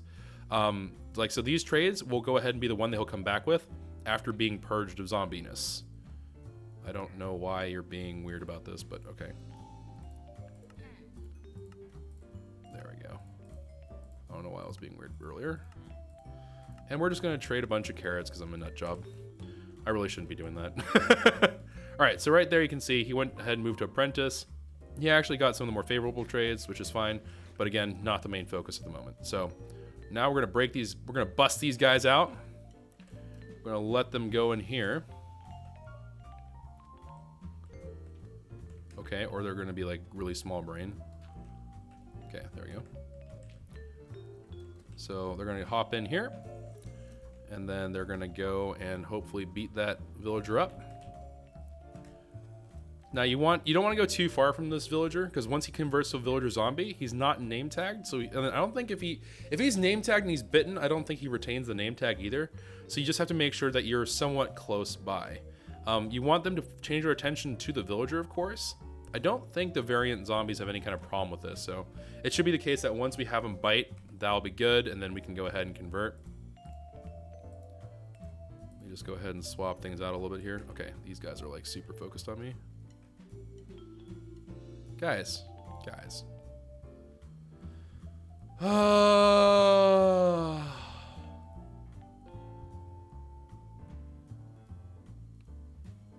Bruh. Are you chasing me? Wow, they're still chasing me, huh? I guess we have to like completely line of sight them. There, you can't see me no more. There's no way, it's not even possible. There we go. All right, so we broke line of sight. Now they're after the villager. I'd take a moment to make sure that the... Oh, my sound's down to 20%. No wonder I couldn't hear jack squat. Question mark? That might be like super definitely loud. I have absolutely zero idea. Bite him. Bite him good. Bite him. They bit him once. They bit him twice. 3 times. Combo! Again, also very important note. I say this every single time we do conversions because someone's not going to do this and be really confused. Every now and then that won't happen. You might be like, but Choco, my villager died when he was bit. You're not on hard mode. If you're not on hard mode, your conversion chance is not 100%. On hard mode, you actually get that benefit of it being a 100% chance of your villagers converting into a zombie villager. So if you're wondering how that works / why it's not working for you, that's the most likely reason why. Okay. Also, extra side note. See, like this guy's not instantly converting. So extra side note here. In this particular situation, right, you have I'm doing this with 1 villager. You could, in theory, do this as multiple. So you can use like less splash potions, but you can, if you have the golden apples for it, you can save yourself a little bit of resources by doing multiple at a time. The only problem with this is, if you want to do that, that's okay. But just make sure that you split up your zombie villagers. Have a great day, Kara. My best to Pete and the dogs.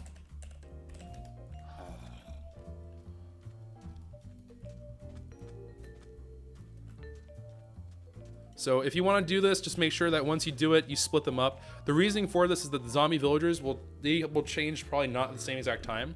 And the problem is that if you have a zombie villager that's cured right next to a bunch of still zombie villagers, the zombie villager is going to wail on him, change him back, and it's going to undo everything that you did, and then you're going to have a whole mess. You're going to have to spend more pots and stuff, and it'll have defeated the reason. So just remember to split them up, and you can go ahead and get that all squared away. So we're just going to wait here now. And then we're expecting this thing. So we did this actually on the other thing that we were doing. It didn't drop actually as much as I thought they would, which was weird. But they're going to drop down, I think, to like 16 and something. So they'll drop down into the teens for the trades that they currently have, which I know to some of you is like, okay, so that saves you a little bit. But remember, these trades, as far as I'm aware, are permanent changes. And that's the real kicker here. And then once you stack them, you just have to keep converting, and eventually you're going to reach that low point.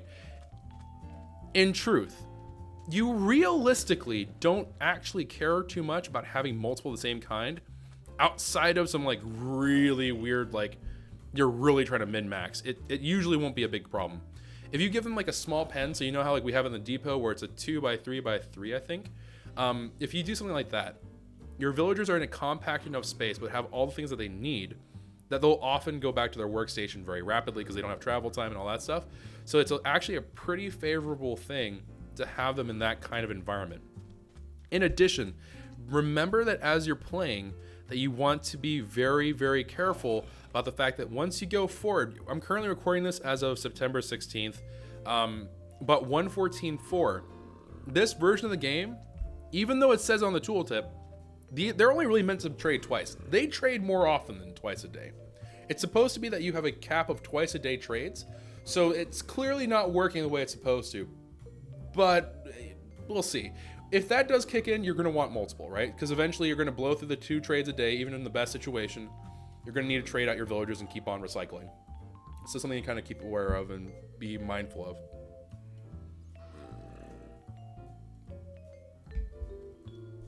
And as for the raids and stuff, we're not going to do a raid and everything.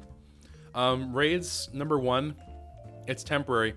Number 2, it obscures my ability to understand exactly where my villagers stand in terms of their conversions. And since we're trying to make one hyper farmer, we have to take our time with this.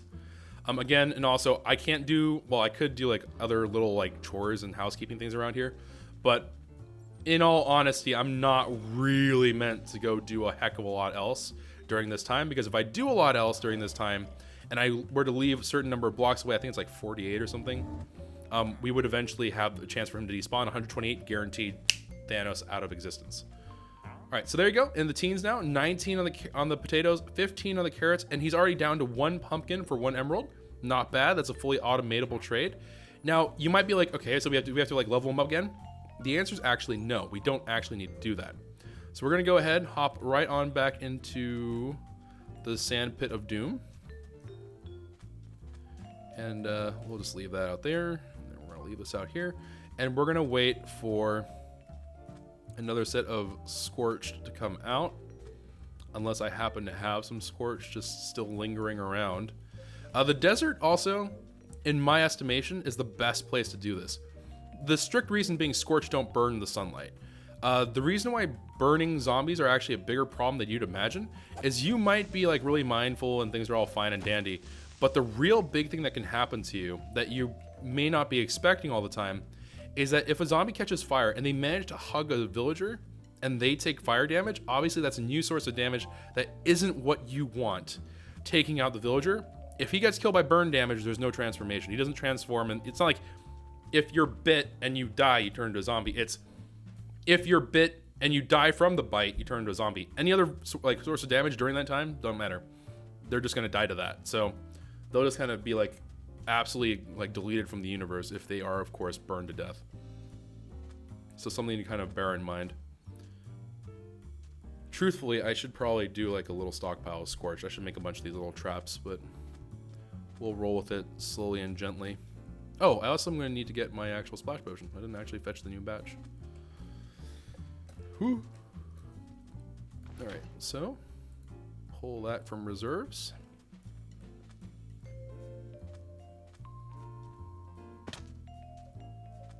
And over the course of one night, you could technically get this done a couple of times.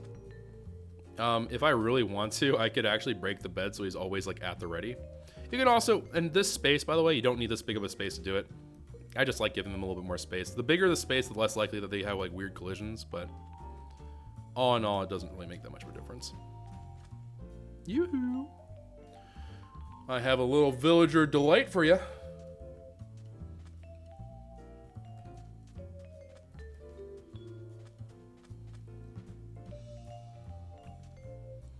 Alright, so spooking him out. So it looks like the amount of conversion does is actually a little bit different on a case-by-case basis, which is kind of strange. I didn't know that was a thing. But this villager's going to wake up, So it'll tell us what the original values are. So 1915, right? So 1915 is the current state of affairs. I'm going to hide behind this real quick.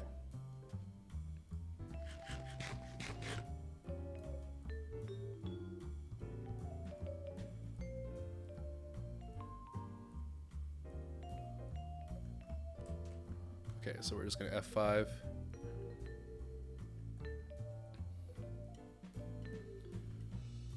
Okay, cool.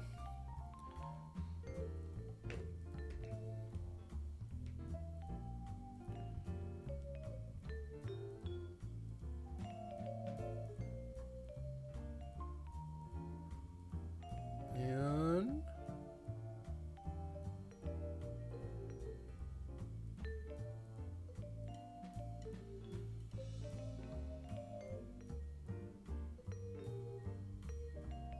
okay, there we go. It's just me or is it like super quiet?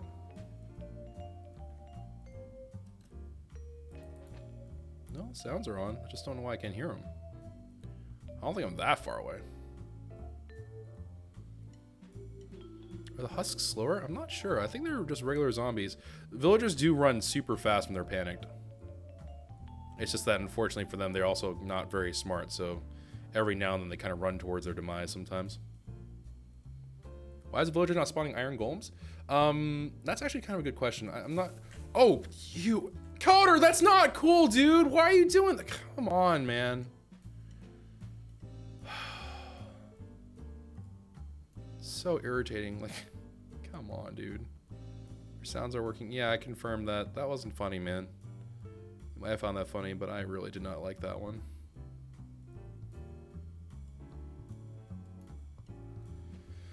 Oh.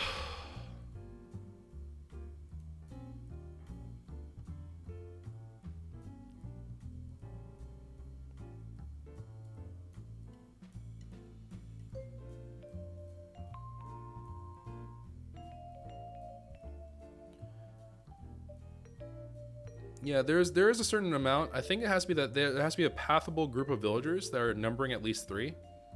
And then that group, once that grouping is there, they can go ahead and summon an iron golem to protect themselves. But yeah, but I'm not, like, right in this moment, I'm not really down for that kind of stuff. I don't know why that made no sound. Like right now, I just really want to like get this kind of stuff done. I had a really rough night with the villagers last night in terms of trying to get them all squared away. So I'm really not down for the memeing right now. I don't particularly care for it. I literally ended up spending like 5 hours on Minecraft yesterday trying to do this kind of thing. And having this happen in here would have been pretty aggravating, to be honest.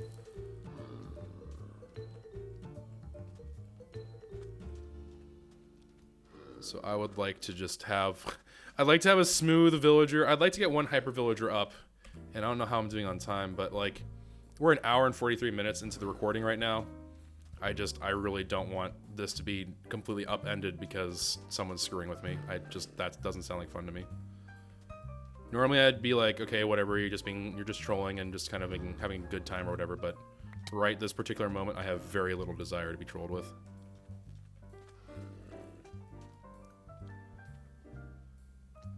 Okay.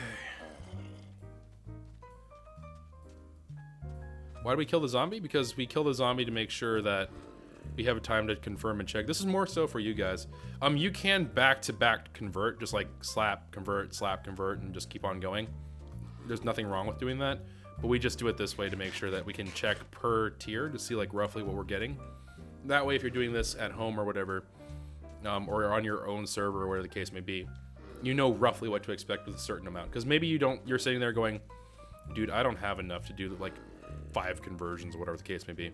Maybe I can only do like 1 or 2. I want you to know what you're expecting for those values, so you know roughly what to expect. Again, I don't think they're set values, but I do think that they're like rough ballparks, and they'll give you an approximation of what you'll be getting by doing this. And we have another zombie over there.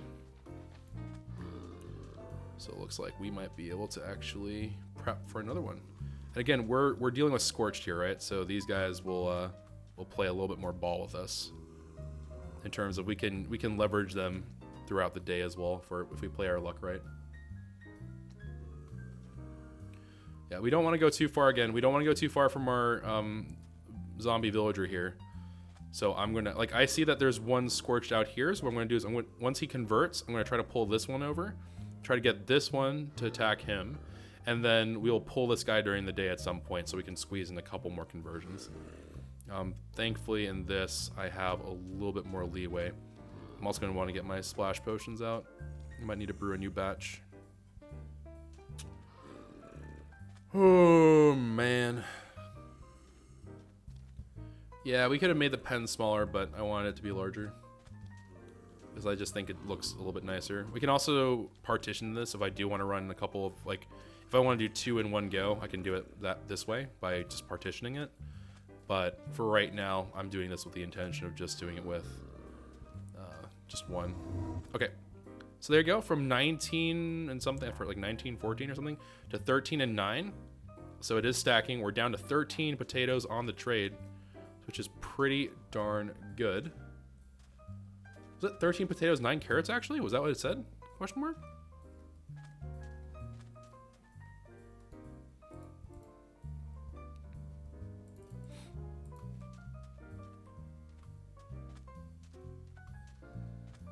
Nine carrots is huge, actually. That's like it's a very good deal, actually. Okay, so just gonna ripperino that guy. What the heck? Sorry, I love you, Kyoto. No, it's fine. Just please don't do it anymore. I'm kind of like already pretty frazzled from last night / today. I just really don't want to have to deal with more of it. I know some people are just like, man, Joker, you're such like a spoil sport, but like, trust me, once you do like, imagine playing Minecraft for like 10 hours and then everything going wrong for the last 5, and they're all about this particular activity, and then you go to a different server, you're doing the same exact thing, and then someone comes behind you and you're just immediately like, not again. Like, this is happening here too, bruh. Come on. Like, that's how I feel a lot of the time.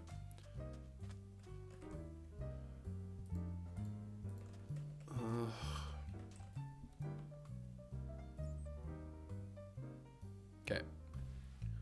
So what we're hoping to see is that this guy will aggro, which he did. And he's gonna go ahead and give him a good old smack.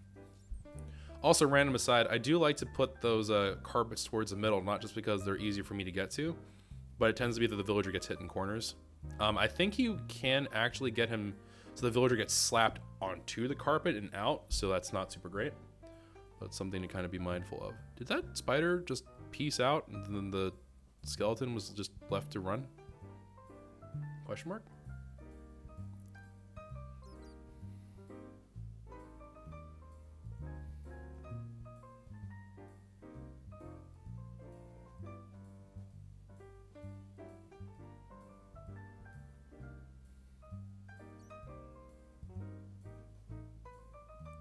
Alright, so we're currently on our second conversion, right? And we're already dropped from your 20s down into like the teens and so. So what we're hoping to have here is, I'm thinking maybe like in 3 more, I think we might see carrots bottom out. So I think that we'll be in pretty good shape here with a couple more conversions. I'm prepped to do 2, which is good because we have 2 scorched in the wings.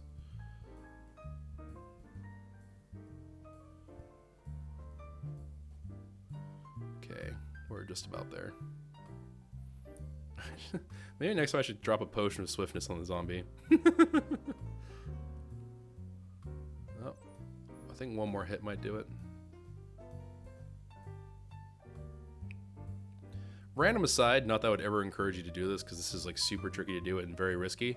It is theoretically possible for you to expedite this process by you basically smacking the ever-living bejeebus out of the villager or damaging the villager with like fire and stuff.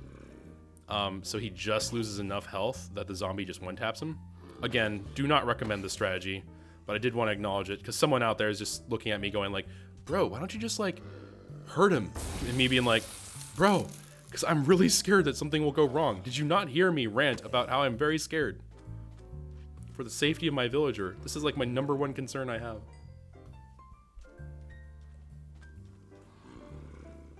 Also, random aside and a little side acknowledgement, I am extremely sad that I did not get to partake in the item duplication trick with drown conversions.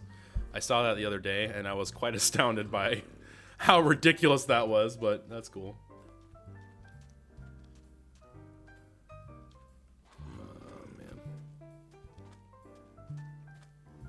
So villagers' trade values only inflate if you do damage to them directly. If you damage them indirectly and they just are taking damage, but you cause the damage to occur just indirectly, you can have it so it's not really your fault. Therefore, the game just is like, the villager's angry, but he doesn't know who to be mad at. he's greatly disturbed that the universe dislikes him. That's possible.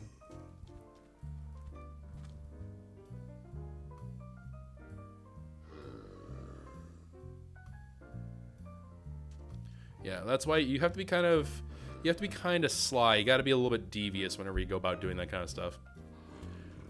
Most of Minecraft's like these kinds of mechanics tend to be a little bit like sneaky, right? Like, well, duplication is one thing, but like zombie villager things. And for those of you who are wondering, we had a couple people mention this in comments and stuff, I think, or at least in Twitch chat. I know at least one person asked about this. There was a question floating around about why waste splash potions of weakness? Why don't you just do a witch? And that's actually a really, really cool idea. The only problem that I have with that at the moment is yesterday we actually were messing around with the witch on another server, and the witch was throwing potions of poison. I would imagine that's good, but if you ever get the 1-2 combo, right? Where a potion of poison is thrown and a potion of harming goes out, or your villager takes any damage whatsoever, that 40-second potion of poison will 100% get your villager killed by something arbitrary, if that were to happen. But yes, it is theoretically possible that in 1.14 you can do like an even more efficient witch thing, where you could cut out the middleman entirely. You could just take one witch, name tag it. You could theoretically like make a system where it just chucks potions nonstop, throws a potion of poison at you, and then just make sure that you're not on the verge of death and you're really healthy, and then it should throw a potion of weakness at one point, and you should be able to just make it all about golden apples, which again, you could make this so it's quite efficient. I mean, I don't really know if it's worthwhile. If we end up doing like 100 episodes on this series or something crazy, maybe I'll consider at that point. Just remind me, I'll look into it again. But I do have a design in mind that we could automate this whole process quite a bit, by forcefully making it so a villager has like a different stations where they get weakened, and then they just have to come back at some point for the golden apple, and you should be able to do it.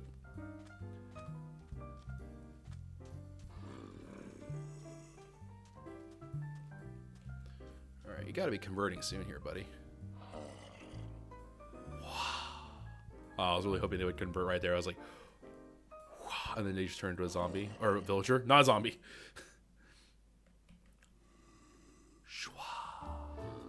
Come on, buddy. There we go. All right, let's take a look. This is number 3, I believe, in the conversions. 7, 3, and 1. Okay, so carrots are really close. I think one more trade ought to do it for the carrots. Potatoes are really, really close too. So I'm thinking that we're just about there, guys. We're just about there. Okay, so 7, 3, 1. Let's go ahead, break this down.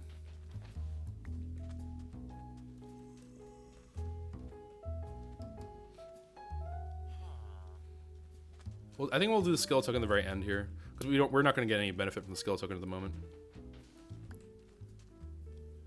You know what? Let's actually... I'm just going to line of sight you here.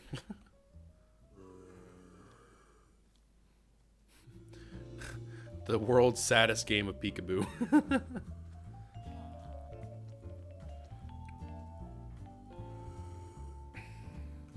Yeah, this villager's going through some stuff.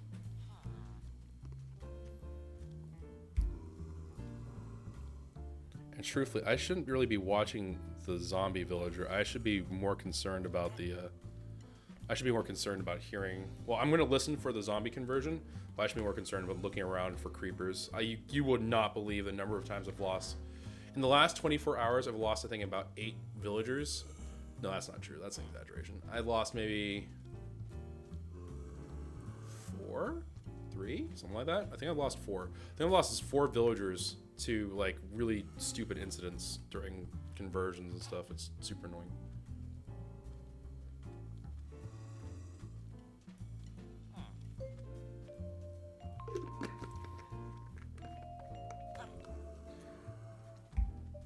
All right, so our protection racket seems to be going pretty well.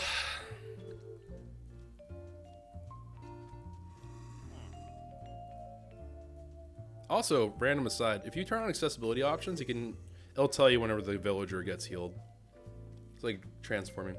This right here, it's what is this? This is oolong and vanilla tea or something, courtesy of Artie actually. The tea crate or whatever he got us. I don't know what it's called.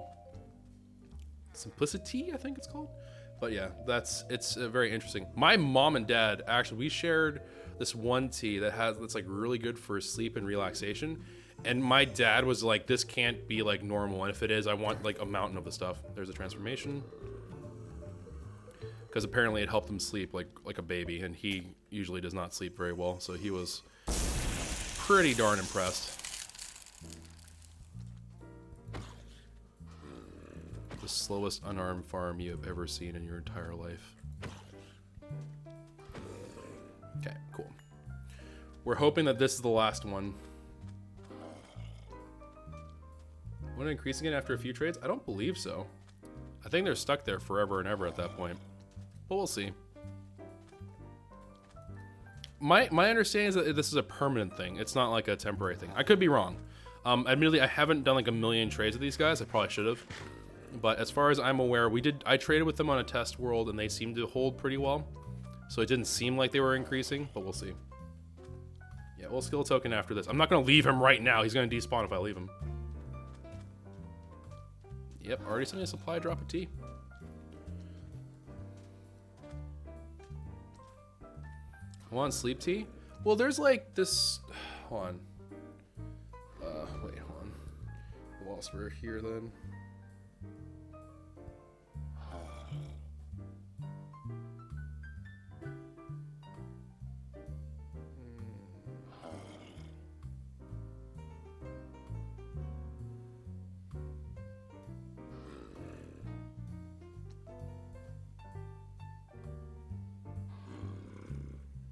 It's a tea called Tuck Me In, but the important thing about this tea is that it has valerian root.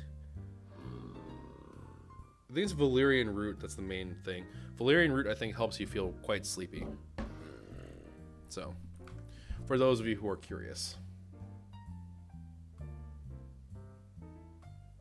It's permanent unless you hit them or cause them to get mad and up their trades normally. Yeah.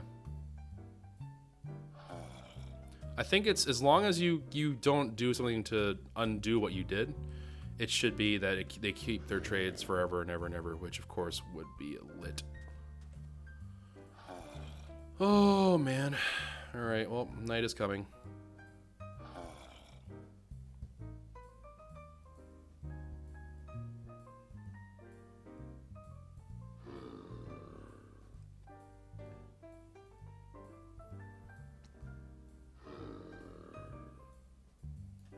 I would low-key be a tremendously good sellout, I think.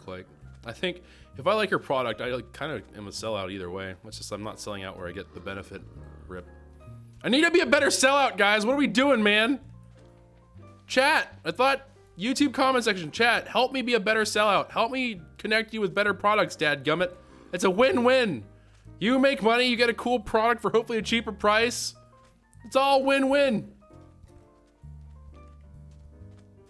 Get advice from Whiskey Kappa. Oh, imagine if I get a Papa John's code. That'd be pretty meme worthy. Hocus pocus. Time to focus and turn into a villager. Neat, neat, neat, neat, neat, neat, neat, neat, neat, neat. I shouldn't be doing that. I could very easily be walked upon by an evil creeper.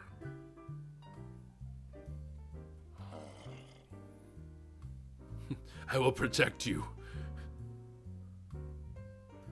Oh man, Coca-Cola, if you're watching this, if you know someone who's like a head in Coca-Cola, you let them know your boy Choco. I like, if you guys have ever watched like Charlie and the Chocolate Factory, and there's like that, like the river of, I think it's like a river of pop or something like that. It's like a river of soda pop or something along those lines. But, oh man, I want to see a river of Fresca. I could live there. Get an Uber Eats code. I don't know how people do that. Like Postmates and Uber Eats, and they do it all the time. Like, fam, that's so expensive. Like, isn't that really expensive?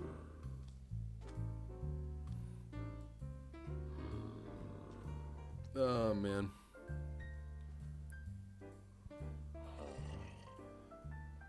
Actually, I am partnered with Logitech. If you guys have any questions about Logitech products, do let me know. I can probably, maybe I can request to get like codes and stuff to see if I can get like a copy if there's like a large like demand for like, we'd like to hear your thoughts on the product. But so far I've been pretty happy with all the Logitech things I've been asked to cover. Like I've covered, let's see, from Logitech, and remember this is Logitech that they have hooked me up with these things, so just full disclosure. I've gotten, well, not this headset. This is from Astro actually, which I believe I got from them, and this has been awesome. These have been quite comfortable, and these have been my workhorse headphones. Momo has the Pro version. There's also this headset here. This thing is the Pro X headset. This is what I would recommend if anyone asks me the question. I'm a creator that's starting out. I don't want to blow my budget like on getting a mic and headset separately and all this other stuff. I think this is a really good headset for that. I also think that's a good headset for being your workhorse. I think it's good for if you're like a sound freak, if you really like to sit down and just crank your audio settings right. This thing has ludicrous numbers of settings and junk that I don't understand. You can do a whole bunch of that kind of thing. I would say that this headset's good for traveling as well. It's quite durable, and it does well for travel. You can do it as just a headset. You can plug in your microphone by plugging in like a little attachment thing. It's like a 3.5 plug or 9. It's pretty good. G513 keyboard. It's my favorite keyboard. I am sad to report that it is kind of getting a little bit dirty, and I've been trying to keep good care of it, but I'm just a dirty person, I guess. But this keyboard has been awesome. I think the G512 exists. The G513, as far as I can tell, the main thing is like it comes with like a couple of extra like accessories basically. But if the G512 and G513 are comparable, this keyboard has been very, very nice for me. I had a transition period about like 2 weeks for me to get comfortable with it, and I came from like the rubber dome keyboards and stuff. It was weird because it was weird to feel how responsive it was. It's relatively quiet. It's not super loud. And I think this is a pretty good one. I would recommend this to just about anyone. It is not a small keyboard. I know some people hate the numpad. This does come with a numpad on it. If you like one of those keyboards that also is like, I came from, I don't remember what it's called now. I have it over there actually. G19. I came from a G19, which is like one that has like a little LCD screen. Doesn't have that either. But this has been like a good workhorse keyboard. It's actually been really, really nice.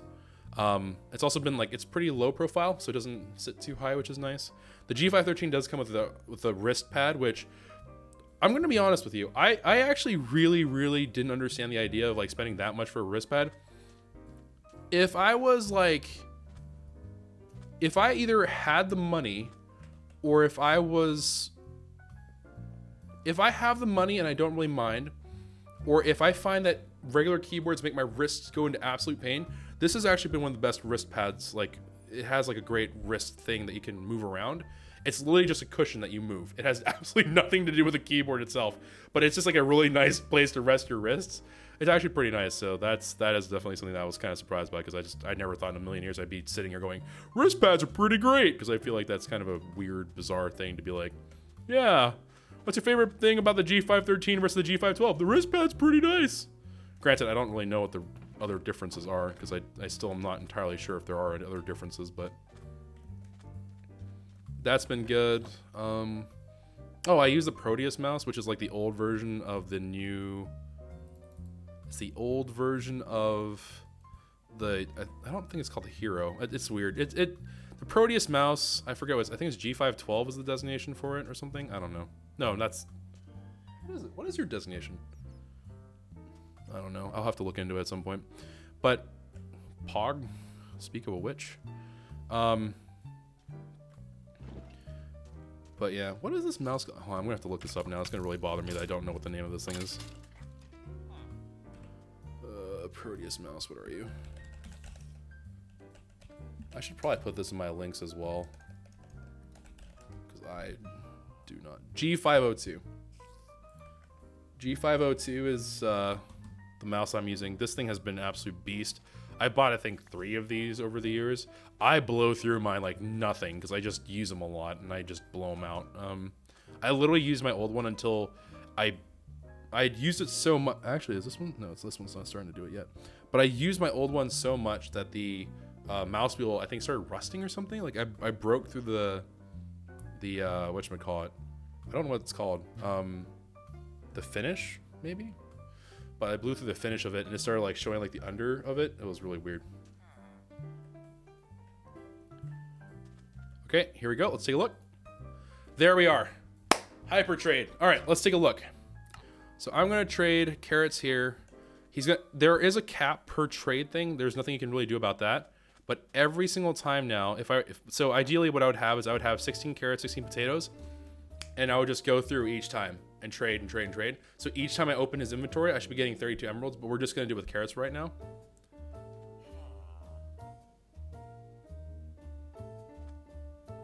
I think we're in that like weird, awkward time. Cause it's not, yeah, okay. It's just starting. So, boom. Another load of emeralds.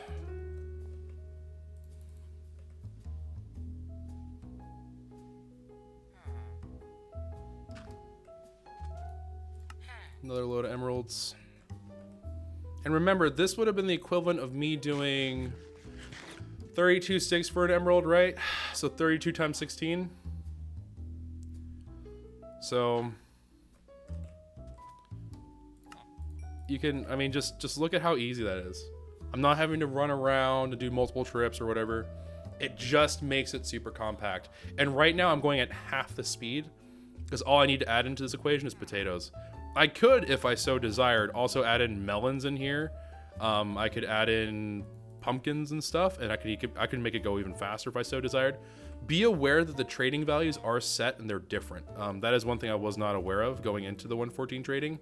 So let me see if I can find the one for at least farmer. I would recommend that you check out the Minecraft Wikipedia, the Gamepedia thing, because it actually lists like all the different quantities of trade plus everything else. So carrots, wheat, potatoes, and beetroot are all going to be capped out at doing 16 items traded per 1 interaction. You're going to have your pumpkins and melons being 12 trades, and then so you can trade 12 pumpkins in, so that's not as great. And then the other ones are all like emeralds worth stuff, and I think most of them are like 1 emerald per. The cookies you get a discount on. I think golden carrots and or glistering melon that you get will also be cheaper. But yeah, so you can kind of get the idea here, right? Like this is overpowered. This is the reason why we were just like, we didn't want to spread it around. And this is like, I talked with the admins and stuff beforehand. I was like, hey, listen, I wanted to let you know that this is a thing. I won't do it though, but let me know whenever this becomes a thing. And so we kind of, we played it slow. We played it kind of nice, more relaxed pace. And now we're here. So you can see kind of how this works, right? Like, just look at how easy that is. I don't have to go back. I don't have to do tree fell. I don't do any of this stuff. I just walk up to this dude and I go, yo, buddy, got some trades. Then he just, boom, emeralds. No, if you hit him, I think he will slowly drift up. The way I think it works is that now he said this particular level, think of it as like happiness angry meter. He's super happy right now. If I hit him, he'll get a little bit angrier, and I think he'll raise his price by a little bit. By a little bit, I mean like actually not really little. It's actually pretty significant. But he won't like go to like 1 to 26. He'll go like 1 to probably like 6 or something. I don't know. So anyway, you got the idea here. We now have one hyper villager. He is going to be our workhorse by far. This is actually, in terms of an emerald generation villager, he's perfect. You can't get any more things generated on him. Because he has more trades on the trade screen, I think that he will be the best villager that you can get with, I think there might be a chance. It's a very, very small chance. But there might be a chance that I might also say that you can get quite a bit done with a butcher. The reason why I'm putting butcher into the race is because of the fact that a butcher also has the ability to trade. So he has the ability to trade, I think, up to 2 things of raw. So raw chicken, raw pork chop, or raw rabbit. And then he also can trade for the beef. But beef is going to be part of the 16 trade lot. So you can get, in theory, raw chicken, raw pork chop, raw rabbit from the novice tier, raw mutton, raw beef from the journeyman tier, and then you can also trade sweet berries and stuff. But I mean, that I don't really consider that to be like a mainline thing. So in theory, maybe you could do some more trades. Raw beef, raw mutton isn't the hardest thing in the world to do. They're not truly automatable, but fairly small amounts of work for it. So I think that could be possible. But you can see here, right? All those carrots that I had are just slowly being converted into emeralds. Like, this is not hard, right? This is why I consider it to be overpowered. This is one of those things that we could absolutely obliterate the economy if we really, really wanted to. Like, we could basically take our trades right now and just kind of be like lead and just annihilate the economy. But we're not going to do it because we're responsible server players. So we're just going to hang out here. We're just going to use these emeralds mainly for like quality of life stuff and junk like that. Like, we'll trade for glowstone, we'll trade for redstone, even we'll trade for lapis ? Yeah, lapis. We'll trade for glass and that kind of stuff. We will trade for some ender pearls, which has like actual gameplay implications. We'll trade for. Will we trade for that? We'll probably trade for. Oh, it's in the afternoon. All right, it's meeting time. We'll trade in the afternoon. Or we'll trade out for some like what is it called? For armor and stuff from time to time. Maybe some tools, stuff like that. I think we're basically in good shape here. I can't think of anything else really that we have to worry about. But there you go. There's our first hyper villager. The only villagers that I think are really worthwhile worrying about. So here's the thing, right? I'm going to lay out my reasoning so you guys can kind of think about it for yourselves. In my mind, we just generated 4.5 stacks of emeralds. So if we had our full thing going here, if we had potatoes at the ready, that means that we're talking roughly, because there's going to be a little fluctuation, right? But we're talking, we could have gotten in 100% for sure with what we had just now, 9 stacks of emeralds for one day off one villager. Granted, you only really can do one villager, but one villager. So 9 stacks of emeralds a day, not too bad. So something that you could definitely consider and kind of play if you're in your own SMP and say like, hey, I would like to be able to say like, I don't want to worry about armor and stuff. And I think by virtue of this, if I want to fully kit out any of my gear, it will, let's say that it takes a stack of emeralds for every book I want. And the thing that's the most clustery is I think the helm, right? It's helmet or boots. One of the two will end up being the most clustery. So I would say, well, this does have a feather falling 4 on it, right? So this actually the boots will probably end up being more expensive. But so I would say that the boots will probably be the most expensive thing to enchant. With that being the case, 5 enchants, if you do your villagers right, even if they're like astronomically expensive, they're capped at 64. You're talking a stack per 5 stacks. That means one day with carrots and potatoes on one farmer hyper villager. Again, butcher, you might be able to swing a little bit more efficiency out of it. Your inventory management is going to be important, but effectively, yeah, you could probably do a little bit more. You could squeeze out all the enchantments for any piece of gear one day, no problems whatsoever. If you really want to go nuts, if you just want to go ham, I guess it's possible. I don't know if I'm going to go this far on this server because that sounds kind of ridiculous.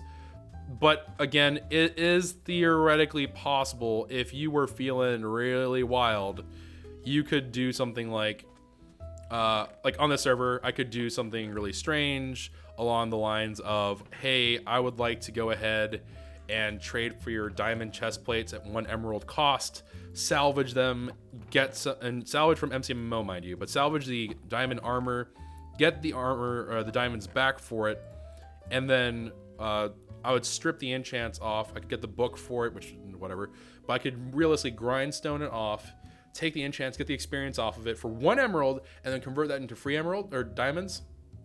Easy. Free diamonds, don't even have to break a sweat. If you can point to me something that's more overpowered than that, I will tip my hat to you. That's, reasonable and like pretty easy to do. I just don't think that you will find anything. It's just such a wild amount of utility for not a whole lot of work. So something that you can do, again, I will stress because I suffered through this last night. Take the time to do this right. If you're going to do this, give yourself space, put yourself in a secure area, make this not a headache of a process, make the conversion area really easy to protect because you don't want to get LOL ripped by a creeper. Take your time, go through it, figure it out, and you will be well on your way to having some truly overpowered villagers. So, can you make 1 stick equal an emerald? Absolutely can. You absolutely 100% can. But the reason why we like this trade in particular is you can fortune 3. So you get looting 3 on the butcher. That's why I'm not sure how the math turns out. And obviously it kind of depends on what you do, because during the nighttime there is you have some apothecary. You do have some time, obviously, right? That's dedicated entirely to trading, but you will have off time. During the off time, there's going to be so it's between the morning, late-ish morning, until about early afternoon in Minecraft world. You're talking about trading during that window. Then there's a time from that early afternoon until dusk where you can then, they're meeting, they're not going to work anymore, so they won't refresh their trades. But you can take that time at that point to go mind your crops, mind your animals, or whatever the case may be. So just be aware that any trade they can see, there is no trade that has a minimum value as far as I'm aware.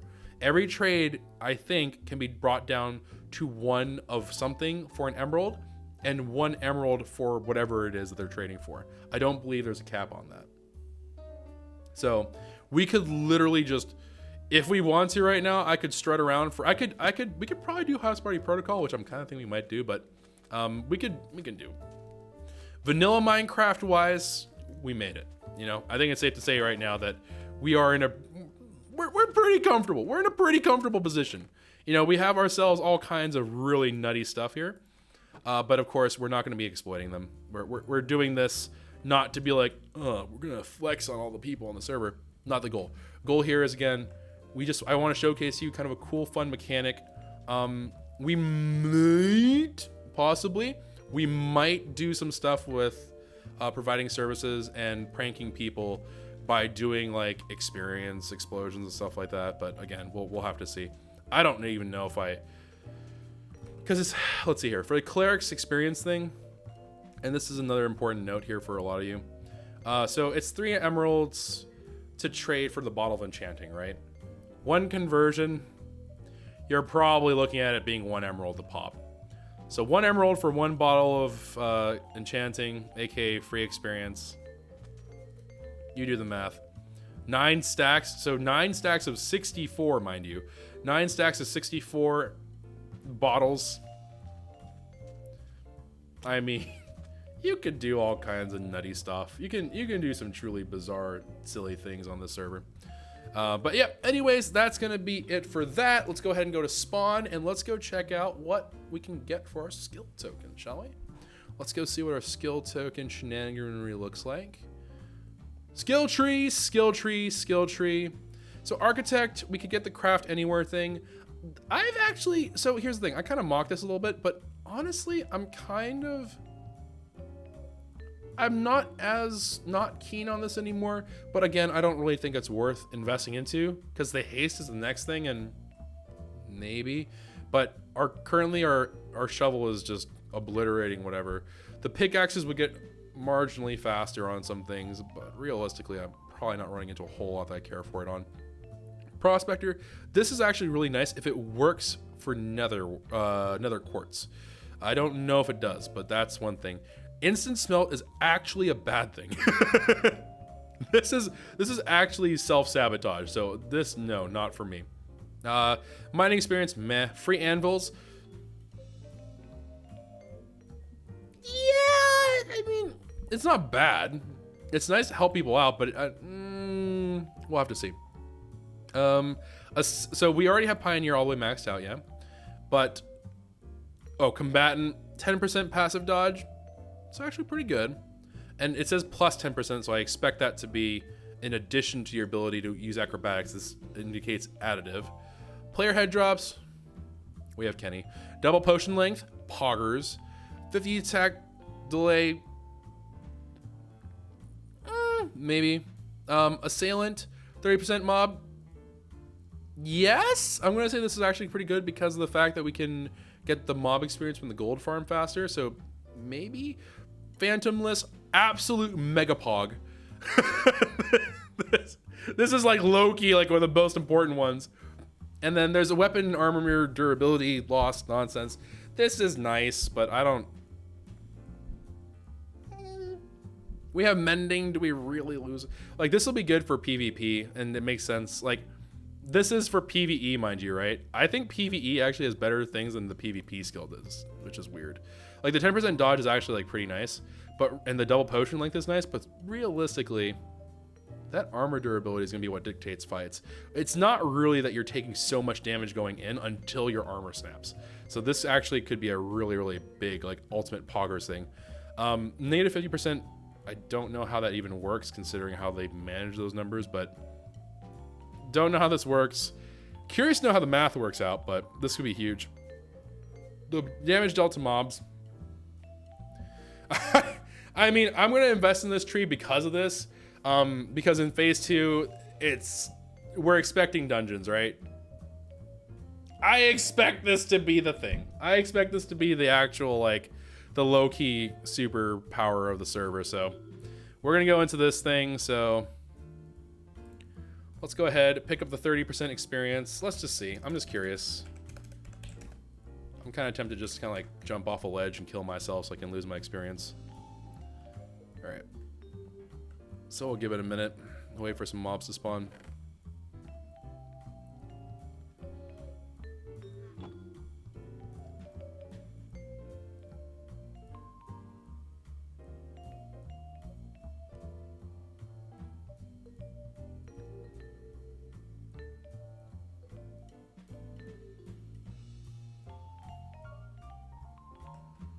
There they come.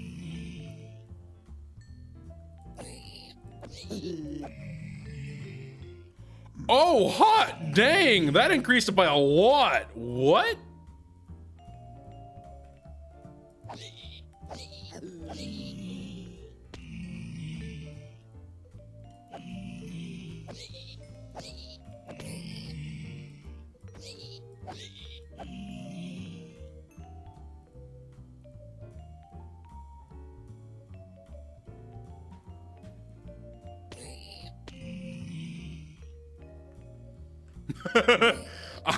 I am concerned.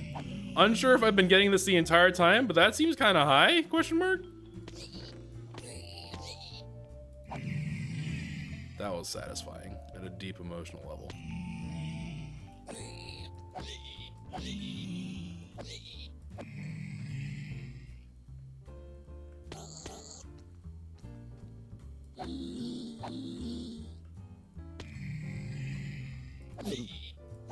I mean, it seems pretty good. Also, I was talking, I don't know if I mentioned this before in H6M, but I had like a side realization. It actually may be something I want to look into to start using, whatchamacallit, to start using a smite sword on these guys. So that way it's like a guaranteed one bang. Because right now it takes a minute. It doesn't seem to impact mending. I think my mending is about where it used to be, so I don't think my mending is being adjusted at all. So, but it seems like my incoming experience, that seems higher than 30%. That seems a lot higher than 30%. I don't think that's working right.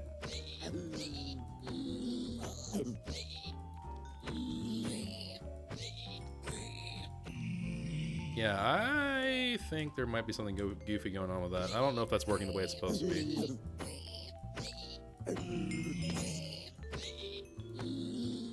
If I'm gonna die, like, can he inherit the levels? I might actually. That may not be a bad idea. Oh, that would be a hilarious. Oh my gosh. Could you imagine? Oh man.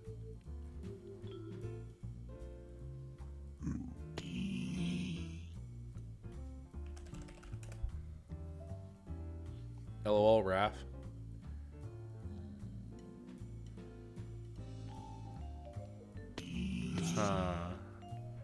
Wow, Kara's actually in the green. Look at her. Holy cow. What's our balance? 8K? Alright, respectable respect. Okay, maybe not as much respect as I thought. Okay, you know, that's... Is there a bell top 4? Pog. Okay, cool. So... okay, alright, you know, respect. I'm only... Okay, I don't know if these people are even playing this game anymore, but, you know, Pog, we are ahead of people who haven't played in weeks. That's fine. It's pretty good. Pretty legit.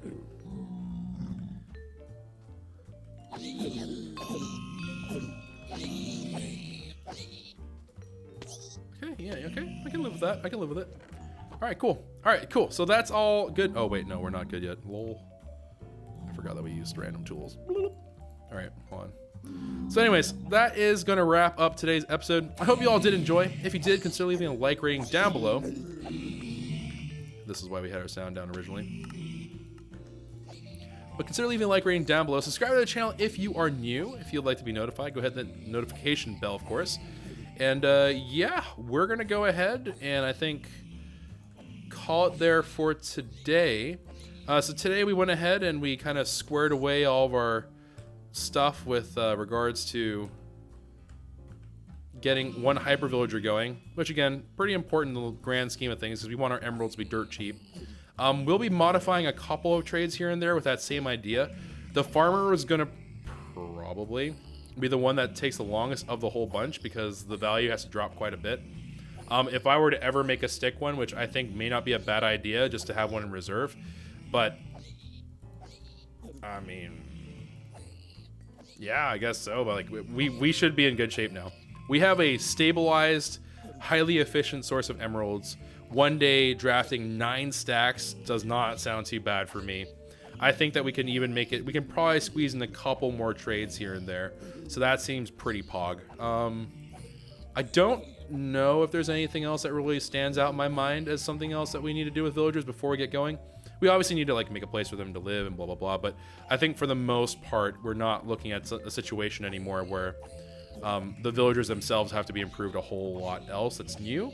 I think it's just going to be like, we obviously have a lot of, we have to roll for the right librarians. We have to do that kind of junk. But I think in terms of like the actual novel stuff with the villagers now, it's not really there. From here on out, it's about like efficiency. It's about getting the right kinds of things and just kind of swagging things out a little bit. But outside of that, I think we're in pretty great shape. And yeah, let's see here. Other than that, I think that's going to be it. So the next episode, we'll have to see what's going on next episode. I really, really, really, really cannot stress this enough. I seriously need to go see Side and Speedy. I have a standing deal from them to go get some bamboo. I'd love to see what their base looks like because I think that they're like the nicest and most like intense house on the server. And I've heard like so many tales like, you've never lived until you've seen the Side and Speedy establishment. I'm like, wow, really? Like, yes, they're unicorns and men drink from the same lake water and they become younger and more youthful and more beautiful and handsome and also solves all your problems. And also, did I mention it makes you more handsome? And I'm like, wow, what a magical place. And like, yes, in fact, Narnia was designed upon this very philosophy. I'm like, wow, that sounds nuts. I want to see it with my own eyes. So I'd like to go check that out. Also, we might do a little bit of a tour. Gunpowder Farm will probably be coming in the near-ish future is what I'm gonna say because I have no idea exactly when it'll happen, but I'll try to make sure that happens. Oh, you know what? Heck, I'm not even gonna do this. So this is okay. Let me just reconfirm. This is great. The 30% experience feels pretty impactful. I think it's working a little bit too well, but can't really say that with like 100% certainty because I don't know. Outside of that, though, I think we're in pretty good shape here. I'm just gonna go ahead and run around with the execution, and I'm going to slurp up.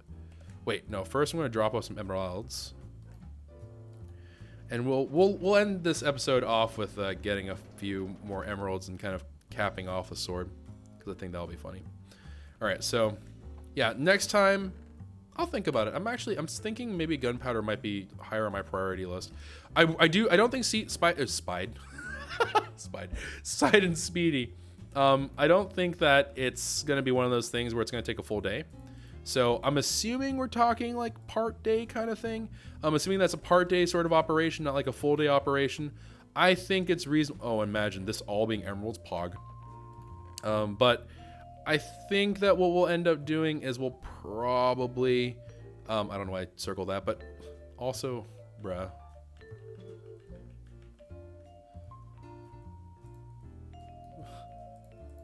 You hate to see it.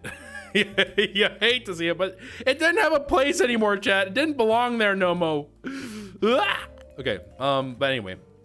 Yeah, Side and Speed should be a full day, so maybe we'll do like, I'll look into the gunpowder farms tonight or something like that. So for those of you watching on YouTube, this will be posted probably on Tuesday. And then for those of you who are watching on Twitch, this should be Tuesday's stream. But so this episode, next episode, regardless of where you are, I guess, the next episode should hopefully be us working on getting ourselves established with maybe gunpowder. Definitely, I would like to see if I can get with Side and Speedy and go get some bamboo, because that'll be important for us to do our furnace array. And then outside of the furnace array, not relay, but outside of that furnace array, we should be able to, of course, get ourselves automated furnaces going, which will be nice. Lord knows I needed some kind of storage system, because you want nightmare fuel? Look at my inventory management. You'll have nightmares for days. But yeah, I think that's all about we have to report here. So I'm stalling because I want to be able to trade with you guys before we call it a day. That should be it. Actually, you know what, chat? I'll open up for a couple of questions here and there. If you guys have any questions about what's going on for the foreseeable future of H6M while I'm doing this, because this is the longest outro known to man.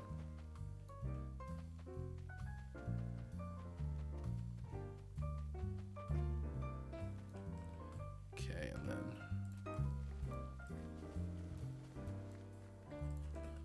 carrots.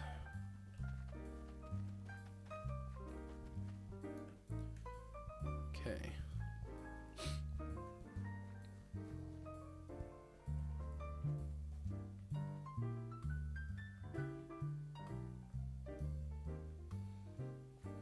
Okay. Why join H7M if there is one? It always depends upon the rules and what they're offering as an experience.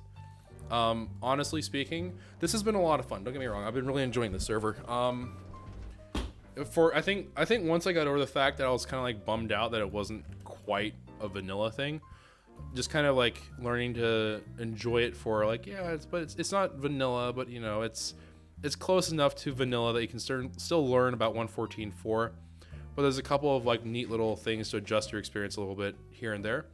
I think once I got through that little mental block, I felt like it was a lot more enjoyable. I will say that. What are my thoughts about the phase 2 stuff? I'm interested. I think that right now, it actually was kind of weird, and it's going to be really weird to hear me say this of all people, but I feel like we advanced to the vanilla mechanics really rapidly. I personally, so if you watch back to my episode 1, you'll notice I'm kind of being cagey about it. I'm like, oh yeah, like we'll get there when we get there. I'm just going to work with stone tools until I see what's going on. But we blew through like mainline progression in a blink of an eye, man. Like we killed that thing. We just absolutely just blew through it.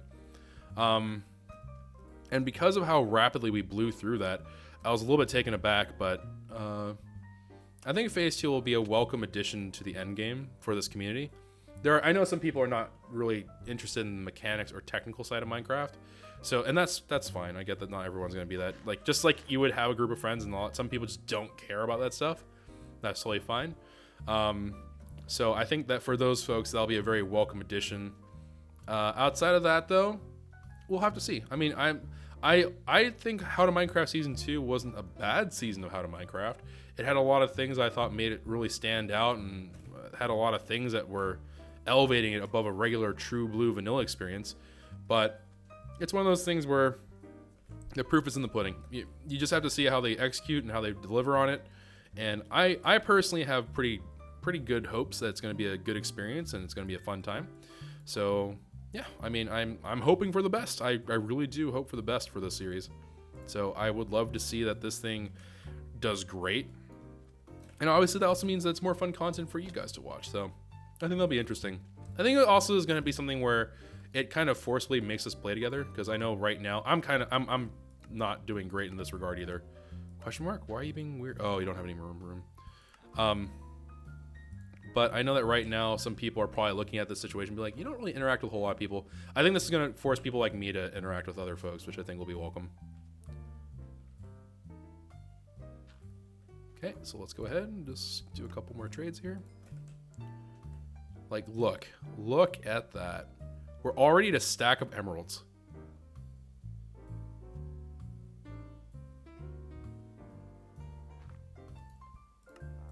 Boom. Boom. Oh, I just gave him the potatoes. I forgot. Yeah, I didn't think that part through.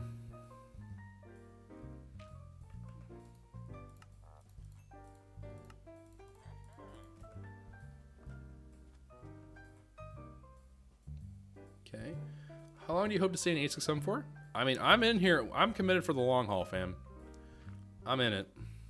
Unless they do something I really disagree with, or if there was like something like I would find ethically dubious, outside of those like really bizarre, very specific situations, I'm in it. I'm in here because I'm part of this community, right? I need to contribute.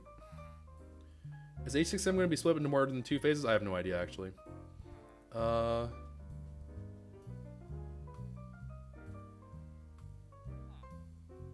Josh, I'll come back to you after this episode. Don't let me forget.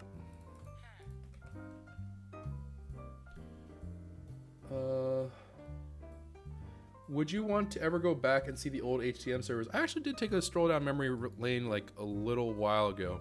I looked at the season 1 server. That one was all boomed up though.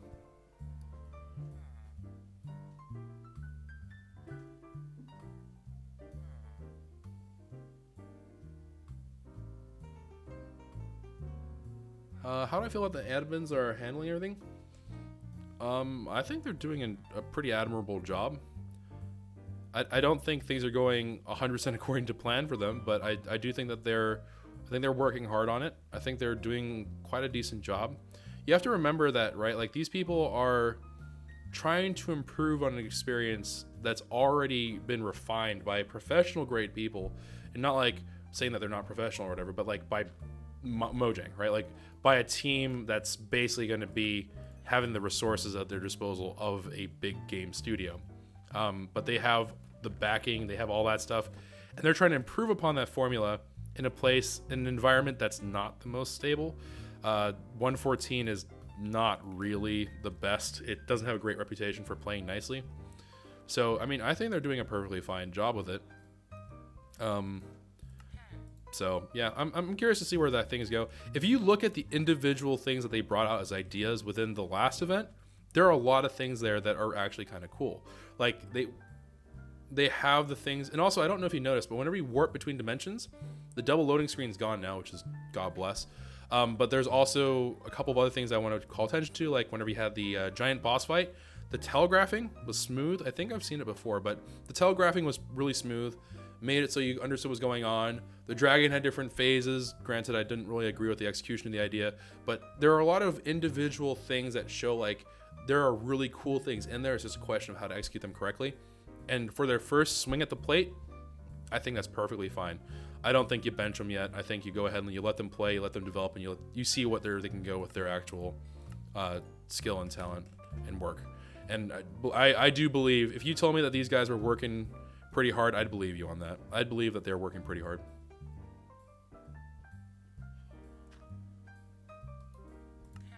So I'm pretty pleased, and I'm looking forward to seeing, like, some people think that I'm like really just being like, oh, you know, the event was total disaster, bro. It's nothing good came out of it. But I think it's not that I'm saying. I'm saying that the event definitely had problems. I think that if you just dig your head in the sand, you're just going, the event was perfect, man. There's no way that could ever be improved. Then you're number one, you're insane. Number two, no, that's not a way that you get. It's not a way you move forward, right? For me, I think that they have plenty of room to go to improve what they have, and I think that if they can really deliver to highlight those key things that are really cool. Like, imagine a really well telegraphed boss fight. You're looking at one of the best Minecraft PvE experiences potentially that they can deliver on the platform. And that, I know that's like really lofty words, but think about it. If you could have a really deep multi-phase fight in Minecraft, how often does that happen? So, could be really cool.